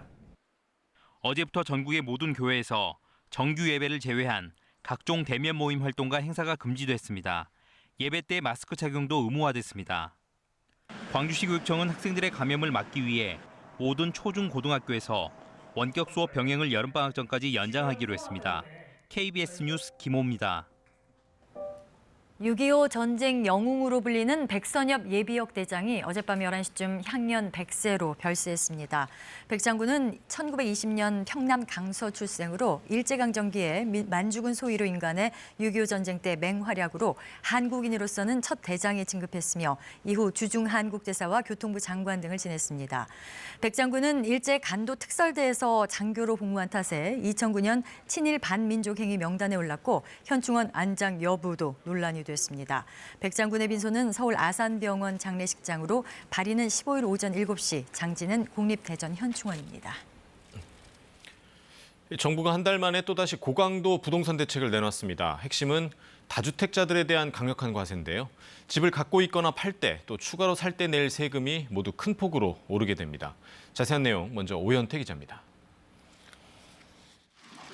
이번 대책은 집 많이 가진 사람은 세금을 더 많이 내야 한다는 원칙을 세우는 데 초점을 맞췄습니다. 먼저 다주택자의 종부세 중과세율을 최고 6%까지 높이기로 했습니다. 3주택 이상 또는 조정 대상 지역 2주택자가 대상인데 현재 최고 세율보다 2배 가까이 높고 12.16 대책보다도 2%포인트나 올렸습니다. 약 20만 명의 다주택자가 주요 표적입니다. 거주하지 않으면서 다주택을 보유하는 사례는 적지만 이로 인하여 생겨나는 사회적 비용은 매우 큰 점을 고려하여 정부로서는 다주택 보유 부담을 가중하지 않을 수가 없었습니다. 매매 차익의 매기는 양도세도 다주택자는 세율을 더 높여 차익의 최고 72%를 내도록 하기로 했습니다. 다주택자가 되는 것도 어렵게 됩니다. 집을 살 때 내는 취득세를 지금은 4주택 이상만 더 내는데 앞으로는 두 번째 집을 살 때 집값의 8%, 세 번째 집을 살 때는 12%를 취득세로 내야 합니다. 단기 차익을 노린 투기성 매매를 막기 위한 양도세 인상 카드도 나왔습니다. 지금은 산지 1년 안 돼서 팔 때만 40%의 세율을 적용하는데 앞으로는 1년 안 돼서 팔면 차익의 70%, 2년 안 돼서 팔면 60%를 양도세로 내야 합니다. 단 다주택자와 단기 매매자들의 퇴로를 열어주기 위해 양도세 중과는 내년 5월 말까지 유예하기로 했습니다. 신탁회사를 이용한 세금 회피 꼼수를 막기 위해 세금은 무조건 집주인이 내도록 바꿉니다. 신탁회사에 집을 맡기면 회사가 세금을 내도록 돼 있어 다주택자들이 종부세 회피 수단으로 악용해왔다는 지적 때문입니다. 정부와 여당은 이런 내용을 담은 세법 개정안을 의원 입법으로 발의해 이달 안에 국회에서 통과시킬 계획입니다. 정부는 이번 대책으로 투기 목적으로 여러 채의 집을 갖는 건 괴로운 일이 될 거라는 메시지를 시장에 던졌습니다. KBS 뉴스 오현태입니다. 네, 앞서 보신 것처럼 이번 대책이 시행되면 다주택자들의 종합부동산세와 양도세 그리고 취득세 부담이 모두 커지게 될 텐데요. 이 세금이 실제로 얼마나 늘어나게 될지, 그래서 다주택자들이 정말 집을 팔게 될지 박예원 기자가 조금 더 따져봤습니다. 제가 서울 목동에 한 채, 수원에 한 채, 이렇게 두 채의 집을 가진 다주택자라고 가정해보죠. 조정지역 내의 집이 두 채니 종부세 인상 대상입니다. 두 채 합쳐 시가 20억 원이라면 올해 종부세는 약 560여만 원. 그런데 내년에는 1,500만 원 가까이로 껑충 뜁니다. 과표 구간별로 세율이 좀 다르긴 하지만 세율은 2배가 안 되게 높아지는데 세금은 3배 정도 오르는 거죠. 종부세 계산할 때 기준이 되는 공시가격이 오르고 공정시장 가액 비율도 올라 일종의 할인 혜택도 줄기 때문입니다.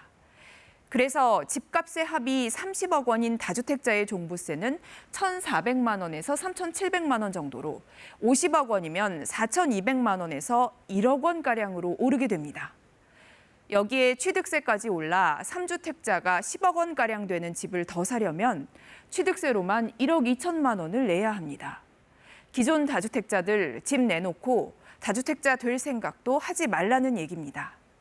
다만 양도세가 변수입니다. 다주택자 양도세 중과세율도 높여서 차익의 최대 72%를 내게 하는 대신 1년 동안 유예 기간을 주기로 했죠.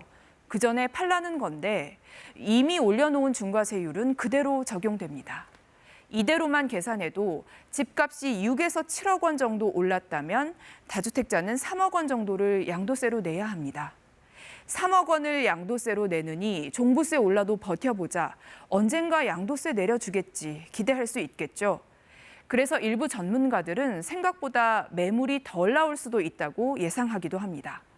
물론 이미 한 차례 유예 기간을 줬는데도 버틴 다주택자들에게 양도세를 깎아주는 건 특혜라는 반론도 상당히 많죠. 결국 정부가 원하는 효과를 얻으려면 정책의 일관성, 그러니까 다주택자에 대한 과세는 집값과 상관없이 일관되게 유지한다는 의지가 시장에 전달되는 게 중요합니다. KBS 뉴스 박예원입니다. 미래통합당 등 야권은 정부의 이번 부동산 대책을 비판했습니다. 통합당은 다주택자 종부세 강화를 꼼수 증세라고 했고, 정의당은 대기업들의 부동산 투기에 대한 대책이 빠져 있다고 지적했습니다. 김수현 기자입니다. 정부의 대책 발표 날 부동산 특위를 가동한 통합당. 이번 대책은 부족한 세금을 거두기 위한 꼼수 증세라며 김현미 장관의 해임을 거듭 주문했습니다. 안이한 현실 인식을 하고 있는 김현미 장관을 즉시 해임해야 합니다. 김현미 장관을 두고 집값을 안정시키겠다는 것은 연목구호에 불과한 일입니다. 통합당은 이번 대책으로 시장이 오히려 혼란에 빠질 것이라고 주장했습니다. 양도세 인상으로 이른바 매물 잠김 현상이 일어나고 자녀 증여도 늘 것이라고 지적했습니다. 또 세부담이 임차인에게 전가돼 전월세 시장도 혼란을 겪을 것이라고 예상했습니다. 그러면서 재건축 재개발을 통한 주택 공급 방안과 도로교통망 확충 등 당 차원의 부동산 대책을 내놓겠다고 공언했습니다. 반면 정의당은 다주택자 종부세율 상향은 긍정적으로 평가한다면서도 대기업의 부동산 투기는 건드리지 않고 기존 임대사업자 혜택을 유지한 한계를 드러냈다고 평가했습니다. 2007년부터 2017년까지 법인 보유 토지는 판교 면적의 1,000배, 여의도 면적의 3,200배 규모로 약 80%가 증가했습니다. 한편 청와대는 김현미 장관과 김상조 청와대 정책실장 등 부동산 경제 라인의 교체는 없다고 밝혔습니다. KBS 뉴스 김수연입니다. 11월 대선을 앞두고 트럼프 대통령과 바이든 민주당 후보의 신경전이 갈수록 뜨거워지고 있습니다. 트럼프 대통령은 바이든을 향해서 급진좌파에 세뇌당했다 이렇게 비난했고, 바이든 후보는 트럼프 정책 상당 부분을 재검토하겠다며 트럼프 뒤집기 전략에 나섰습니다. 워싱턴 서지영 특파원입니다. 트럼프 대통령이 바이든 민주당 후보에 대해 꺼내든 공격 카드는 이번엔 색깔론이었습니다. 바이든 후보가 급진좌파에 세뇌당했다고 비판했습니다. I think they brainwashed him. He doesn't know where he is. He doesn't know what he's doing. 전날 바이든 후보가 경선 경쟁자였던 진보 성향의 버니 샌더스 상원의원과 손을 잡은 것을 겨냥한 겁니다. 바이든과 샌더스는 민주당 전당대회를 앞두고 사법, 경제, 교육 등 6개 분야에서 110쪽 분량의 정책 권고안을 공개했습니다. 하지만 트럼프 대통령은 정책 권고안에 대한 구체적 비판 대신 급진좌파가 정권을 잡으면 경찰이 해체되고 증시가 폭락할 것이라고 주장했습니다. 바이든 후보가 내놓은 미 제조업과 첨단 기술 기업 지원책은 자신의 정책을 베낀 것이라고 폄하했습니다. If he likes plagiarizing, it's a plan that is very radical left, but he said the right things because he's copying what I've done. But the difference is he can't do it, and he knows he's not doing that. 자신의 정책을 표절했다면서 급진 좌파적이라고 비난한 논리적 모순에 대해선 별도의 설명은 없었습니다. 바이든 후보도 반격에 나섰습니다. 바이든 측은 주동 미군 감축을 포함해 트럼프 대통령이 내렸던 모든 결정을 재검토할 것을 밝혔다고 외신들이 전했습니다. 미 대선까지는 110여일. 대선 결과에 따라 미국의 대내외 정책의 향배가 크게 갈릴 것으로 보입니다. 워싱턴에서 KBS 뉴스 서지영입니다. 중앙아시아의 카자흐스탄에서 원인 불명의 폐렴이 확산하고 있다고 중국 당국이 경고했습니다. 특히 코로나19보다 치명률이 높은 걸로 알려져서 주변국들을 긴장시키고 있는데요. 정작 카자흐스탄 정부는 사실이 아니라고 부인하고 있습니다. 베이징에서 최영은 특파원이 보도합니다. 카자흐스탄 주재 중국 대사관이 원인을 알 수 없는 폐렴이 카자흐스탄에 확산하고 있다며 현지 자국민들에게 경계령을 내렸습니다. 대사관 측은 현지 언론을 인용해 폐렴의 치사율이 코로나19보다 훨씬 높아 올 상반기에 1,700명 넘게 숨졌다고 밝혔습니다. 특히 지난달에만 중국인을 포함해 620여 명이 사망했다고 전했습니다. 카자흐스탄 당국이 연구 중이지만 아직 원인을 찾지 못했다며 중국인들에게 감염되지 않도록 당부했습니다. 중국 관영 CCTV는 현지 매체와 인터뷰한 카자흐스탄의 한 면역학 전문가를 인용해 폐렴 환자들에게서 코로나19 바이러스가 검출되지 않았다고 보도했습니다. 하지만 폐렴의 원인은 코로나 바이러스일 확률이 99.999%라고 밝혔는데 새로운 코로나 바이러스가 원인일 수도 있다는 해석이 나옵니다. 이 같은 소식이 확산하면서 카자흐스탄과 국경을 접한 중국 본토는 더욱 긴장했습니다. 中方也希望了解更多的信息，携手抗击疫情，维护两国公共卫生安全。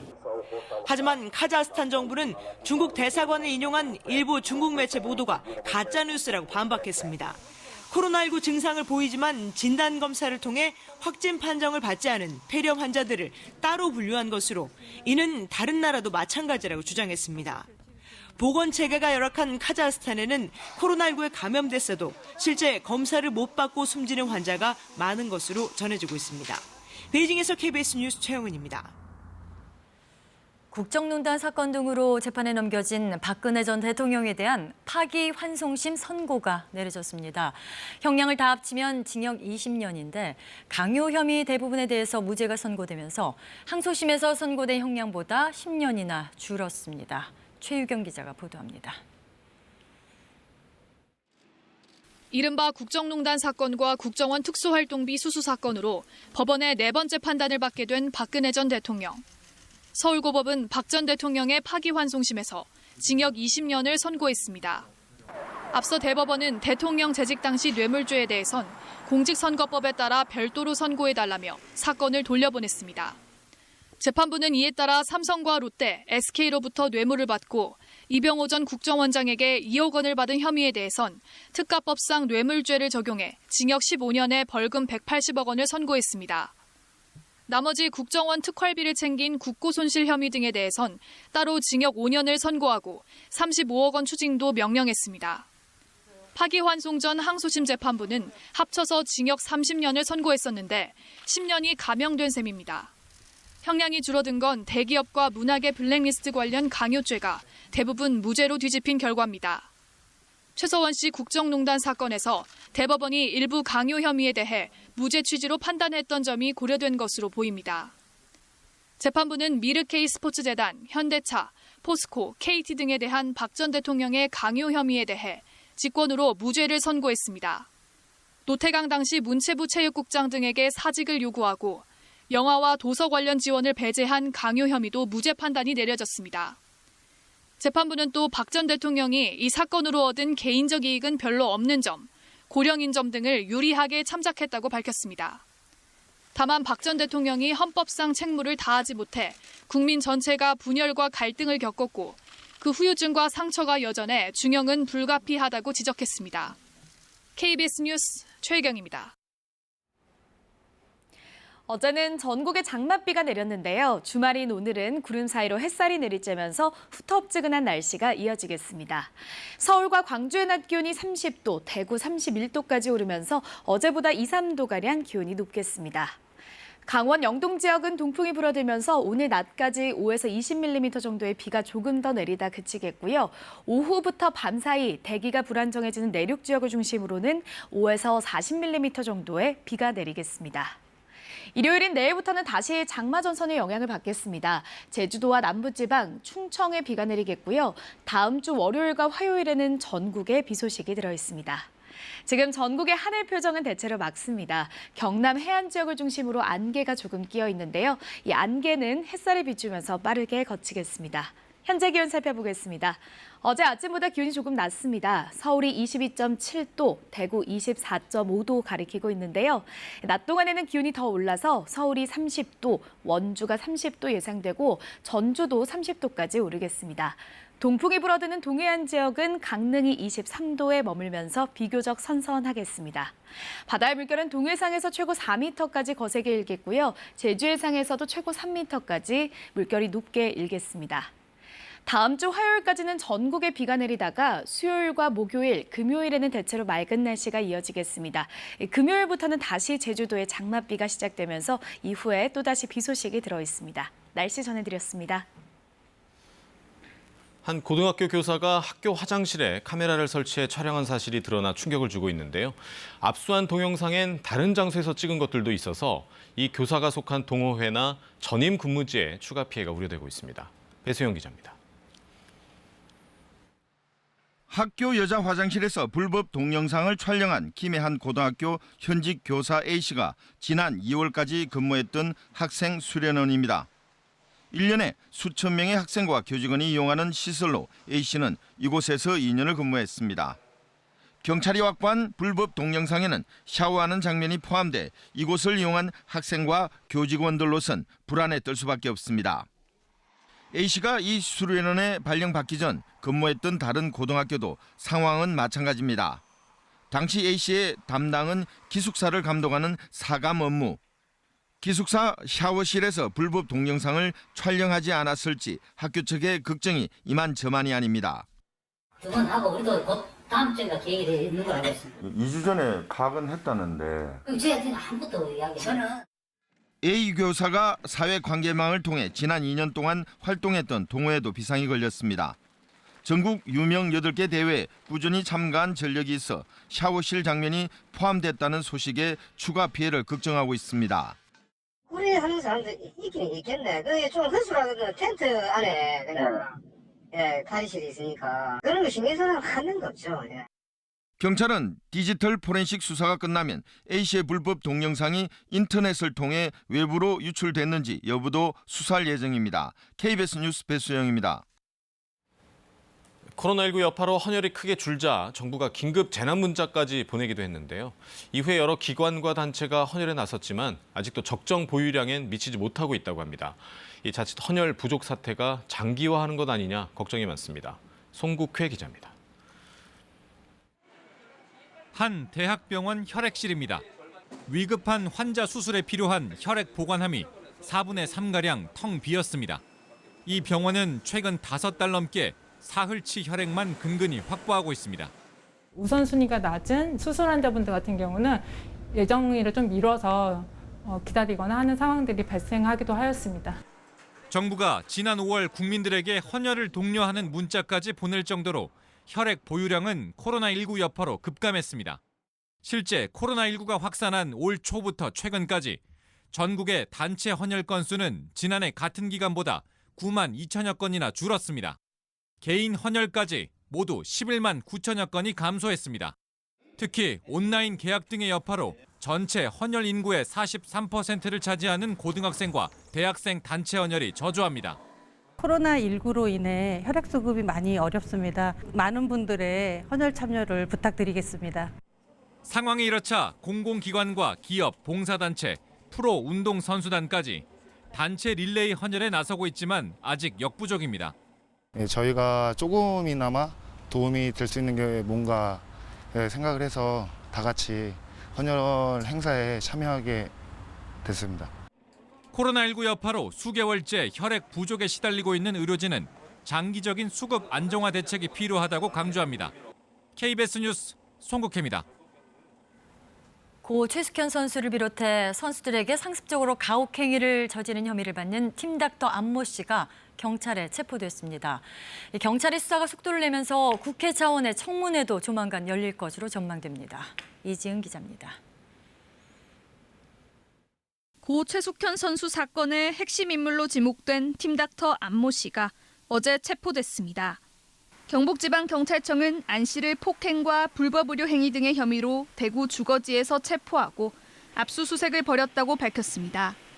경찰이 광역수사대 2개 팀을 전담 수사팀으로 편성하고 추가 피해 사실을 조사한 지 약 일주일 만입니다. 전담 수사팀은 경주시청 전 현직 선수를 대상으로 피해 진술을 확보한 결과 안 씨의 폭행, 불법 의료 행위 등의 혐의를 일부 확인했습니다. 고 최 선수를 비롯해 동료 선수들이 진술한 안 씨의 사기나 추행 등의 혐의에 대해서도 수사 중인 것으로 알려졌습니다.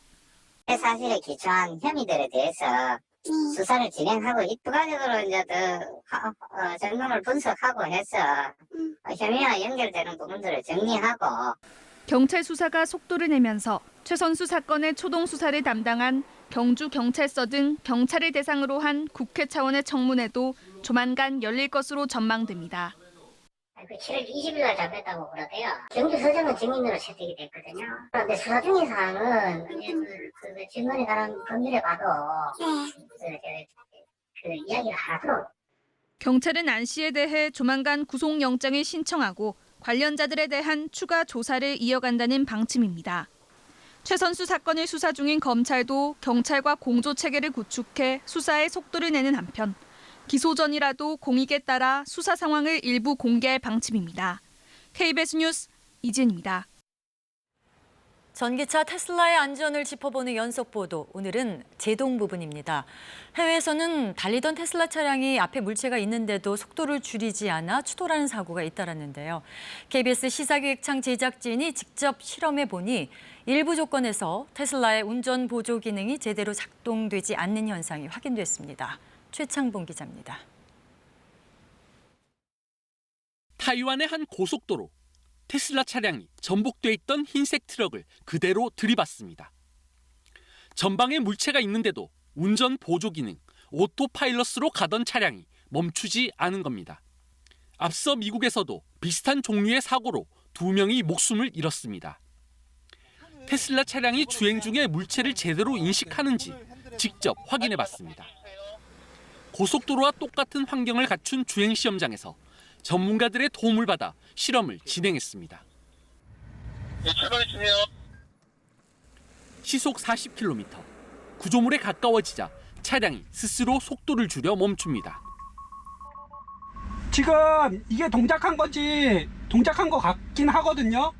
같은 실험을 시속 60km로 한 번, 시속 80km로 또 한 번 해봤습니다. 약 20m 앞에서 속도를 줄였지만 제동거리를 충분히 확보하지 못하고 들이받았습니다. 감속을 했기 때문에 아무래도 인식을 하긴 했는데 적당한 위치에서 인식을 했다라는 것은 아닌 것 같습니다. 비록 제한된 조건에서 진행한 실험이지만 자동차 전용 도로의 제한 속도 이내로 달려도 앞에 있는 물체와 추돌할 가능성이 있다는 얘기입니다. 사람이 육안으로 확인했을 때 당연하게 장애물이라 판단되는 것들이 아직까지 자율주행 이전 단계인 ADAS 기능에서 검출이 안 된다는 것을 볼 수 있는 대표적인 테스트였다고 볼 수 있습니다. 정반대 현상도 나타납니다. 자동차 전문가와 함께 시내 주행에 나섰습니다. 주행 1시간째 갑자기 브레이크 소리가 나더니 몸이 앞뒤로 흔들립니다. 네가 밟은 거 아니지? 내가 밟은 거 아니지. 지금 브레이크를 밟은 듯한 느낌이에요. 저 가만히 있었잖아요. 전방에 물체가 없는데도 제동 장치가 스스로 작동한 겁니다. 일부 도로에선 갑자기 속도를 줄이는 현상이 9번이나 나타났습니다. 교차로만 나오면 얘가 계속 50으로 바뀌어요. 그랬다가 얘가 다시 80으로 돌아갑니다. 현재 크루즈 컨트롤에는 관련된 규정이 있는데 크루즈 컨트롤 기능 펑션을 자기 마음대로 여기 타겟 속도로 바꿔서 들어가는 게 규정상 맞느냐? 아무리 내 거 GPS 오차가 있더라도 옆에 진입로 속도 때문에 저거를 저렇게 줄인다는 거는 좀... 테슬라의 오토파일럿은 베타 버전, 즉 시험용인데 차선을 스스로 변경하는 기능까지 쓰려면 900만 원이 넘는 돈을 내야 합니다. 운전 보조 기능인데도 테슬라는 자율주행이라고 소개합니다. 그 테스트 버전이 이렇게 판매되고 있고 그에 대해서 우리나라 소비자들이 너무 과신을 한다. KBS 시사기획창 제작진은 테슬라 측의 공식 입장을 요청했지만 글로벌 정책상 인터뷰를 하기 어렵다고 했습니다. KBS 뉴스 최창봉입니다. 충남 태안군이 수영 못하는 해수욕장 안전요원 수십 명을 채용해 무리를 빚고 있는데요. 며칠 전 태안의 한 해수욕장에 50대 여성이 바다에 빠져 숨지는 사고가 있었는데 당시 야간이라는 이유로 안전요원이 아예 없었다고 합니다. 백상현 기자입니다. 충남 태안의 말리포 해수욕장, 안전요원들이 근무하는 막루입니다. 아직 해가 지지 않은 이른 저녁이지만 텅 비었습니다. 오전 10시부터 저녁 7시까지의 해수욕장 개장 시간이 끝나자 안전요원이 퇴근한 겁니다. 밤사이 사고 예방 활동이 사실상 공백 상태가 됐습니다. 명백한 규정 위반입니다. 해양경찰청이 행정규칙으로 고시한 해수욕장 안전관리 지침에는 관할 자치단체가 개장 시간 뒤에도 안전요원을 배치하게 돼 있습니다. 그러나 태안군은 관내 해수욕장 28곳 어디에도 야간 안전요원을 배치하지 않고 있습니다. 태안군은 안전요원 인력이 부족하다고 해명합니다. 선영해하고 해경 자율범대가 야간에 입역한다든가 안전사고 예방을 위해서 이렇게 순찰을 하고 있습니다. 야간에 물놀이 사고가 발생할 경우 제대로 대처할 수 있을까? 지난 2일 밤 8시쯤 이 해수욕장에서 50대 여성이 바다에 빠져 숨졌는데 관광객이 신고하기 전까지 아무도 사고 사실을 몰랐습니다. 해경과 119가 뒤늦게 도착했지만 이미 늦은 상태였습니다. 외적인 시간이잖아요. 그렇죠. 만약에 저희도 근무 시간 내에 했었으면은 저희도 조치를 아무래도 보고 있으니까 조치를 취하고 했을 건데. 태안과는 대조적으로 서해안 최대의 대천 해수욕장을 관리하는 보령시는 야간 안전요원을 따로 뽑아 운영하고 있습니다. KBS 뉴스 백상현입니다. 지난해 KBS 보도로 드러난 강원 관광대 사회복지사 자격증 허위 취득 의혹에 대해 경찰이 수사를 마무리했습니다. 가짜 실습 확인서 발급에 관여한 교수와 학생 160여 명이 기소 의견으로 검찰에 송치됐습니다. 박상희 기자입니다. 지난해 KBS는 태백 강원관광대 일부 학생들이 현장 실습 없이 사회복지시설에서 가짜 실습 확인서를 받아 사회복지사 자격증을 취득했다는 의혹을 제기했습니다. 우리는 120시간이 아니라 0시간이라고요. 그렇게 교육을 시켰어요. 전화해서 혹시나 물으면 나는 어디서 센터에서 몇 월 달까지 있고 분명히 이걸 외우라 그랬어요. 수사에 착수한 경찰은 자격증 불법 취득 과정에서 학생들이 교수진에게 부정 청탁을 한 것으로 결론지었습니다. 현장 실습을 하지 않고 실습 확인서를 허위로 써달라는 취지로 최대 30만 원의 돈을 학생들이 지불했다고 본 겁니다. 교수가 실습기관의 직인과 도장을 위조해 실습 확인서를 직접 조작한 혐의도 드러났습니다. 경찰은 위계에 의한 공무집행방해죄와 배임증죄와 배임수재, 사문서 위조 등의 혐의를 적용해 학생과 교수, 사회복지시설 기관장까지 모두 161명을 기소 의견으로 검찰에 넘겼습니다. 한국사회복지사협회는 이번 사건을 계기로 문제가 된 사회복지사 2급 자격도 1급 자격증처럼 국가시험을 통해 부여하도록 관련 법 개정에 나섰습니다. 지금까지 사회복지사 자격증을 교과목 이수만으로 취득하게 되는 제도가 실제로 전문성이 너무 낮다는 문제점 때문에 국가시험제를 더 강화하는 그런 법안을 한국사회복지사협회는 자격증 취득 요건을 강화하지 않으면 불법 취득 사례가 되풀이될 것이라며 관련 법 개정에 국회가 적극적으로 나설 것을 촉구했습니다. KBS 뉴스 박상희입니다. 드론의 활용성이 점점 커지고 있습니다. 우리 드론 업체들이 수백 대의 드론을 이용해 드론 쇼를 보여주는 건 물론이고 100km가 넘는 장거리 택배 배송도 가능하게 됐습니다. 박효인 기자입니다. 어두운 밤하늘에 얼굴 모양이 만들어지고 마스크가 씌워집니다. 주먹 2개가 합쳐지더니 엄지손가락을 지켜줍니다. 코로나19로 고생하는 의료진들에게 감사한 마음을 전하는 덕분의 챌린지입니다. 드론 100대로 만든 군집 비행 기술로 인천의 한 벤처기업이 개발했습니다. 모든 국민들이 이 기회를 통해서 다시 한번 일어나보자라고 생각해서 만들게 되었습니다. 수백 대의 드론이 부딪히지 않고 비행하는 특허 기술을 보유했고 드론 300대를 활용한 불꽃쇼도 가능합니다. 이 드론 업체의 또 다른 주력 사업은 장거리 배송. 차량 배송에는 한계가 있는 섬과 산간 지역에 신속하게 드론으로 물건을 배달하는 것입니다. 이미 지난해 11월 제주도 서귀포항에서 우도 천진항까지 해상 배송에 성공했습니다.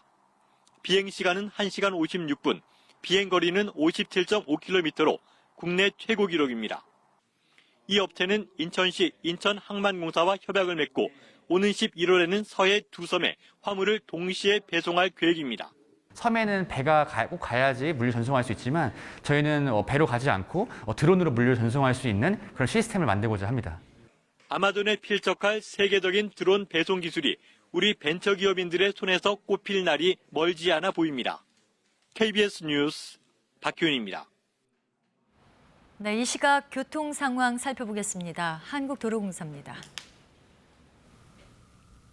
이번 주말 교통량은 지난주보다 적기 때문에 다소 혼잡한 수준의 정체만을 감안하시면 되겠습니다. 가장 많이 막히는 정오 무렵 강원 지역 가신다면 영동선의 경우 만종분기점과 새말, 또 동둔내 일대에서 이동량이 가장 많겠습니다.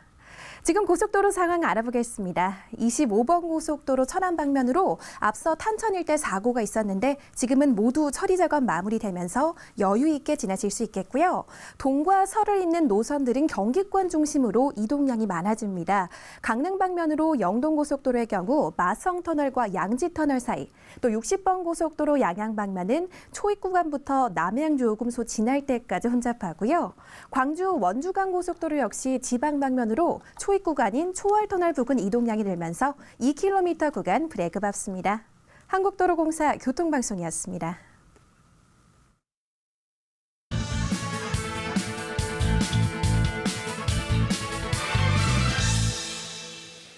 박원순 서울시장 죽음의 충격이 쉽사리 가라앉지 않고 있습니다. 여야 할 것 없이 애도의 물결이 이어지고 사회적으로도 큰 파장을 낳고 있습니다. 누구보다도 여성의 인권과 관련해 많은 업적을 남긴 인물이기에 그 안타까움은 더욱 큰 것 같습니다. 1993년 서울대 우조교 사건의 변호를 맡아 500만 원의 손해배상을 받아낸 변호사가 바로 박원순 시장이었습니다. 이 사건은 성희롱도 명백한 불법 행위라는 인식을 우리 사회에 심게 된 계기가 됐습니다. 뿐만 아니라 누구보다 앞장서 성평등위원회를 설치하고 기회가 있을 때마다 여성 인권의 중요성을 강조해온 인물이기도 합니다. 더욱이 앞서 안희정, 오거돈 등 여권의 주요 인사들의 미투와 관련한 낙마를 생생하게 목도한 상황이어서 당혹감을 더하고 있습니다. 그러나 역설적으로 보면 여성 인권 옹호에 누구보다도 앞장섰던 인물이기에 앞선 미투 정치인들이 밟았던 수사와 재판 과정을 겪어낼 자신이 없었던 것으로도 이해됩니다. 박원순 시장은 서울대 우조교 사건을 비롯해 미국 문화원 사건, 말지 보도지침 사건 등의 변호를 맡았고 참여연대에서는 소액주주운동, 낙선운동 등 인권 변호사이자 사회운동가로서 많은 활동을 벌였습니다. 그리고 아름다운 재단을 통해서는 나눔을, 싱크탱크 희망 제작소를 통해서는 시민들의 정책 참여의 길을 열기도 했습니다. 모든 분들에게 미안하다. 유서를 통해 마지막으로 남긴 고인의 말이 진한 아쉬움으로 다가옵니다. 그의 안타까운 죽음에 미투 피해자의 2차 피해를 걱정하는 목소리도 높습니다. 아마 박 시장의 뜻도 그러리라 짐작됩니다. 미투 피해자의 2차 피해나 더 나아가 미투 운동의 위축을 그도 바라지 않을 것입니다. 삼각 고인의 명복을 빕니다. 뉴스 해설이었습니다.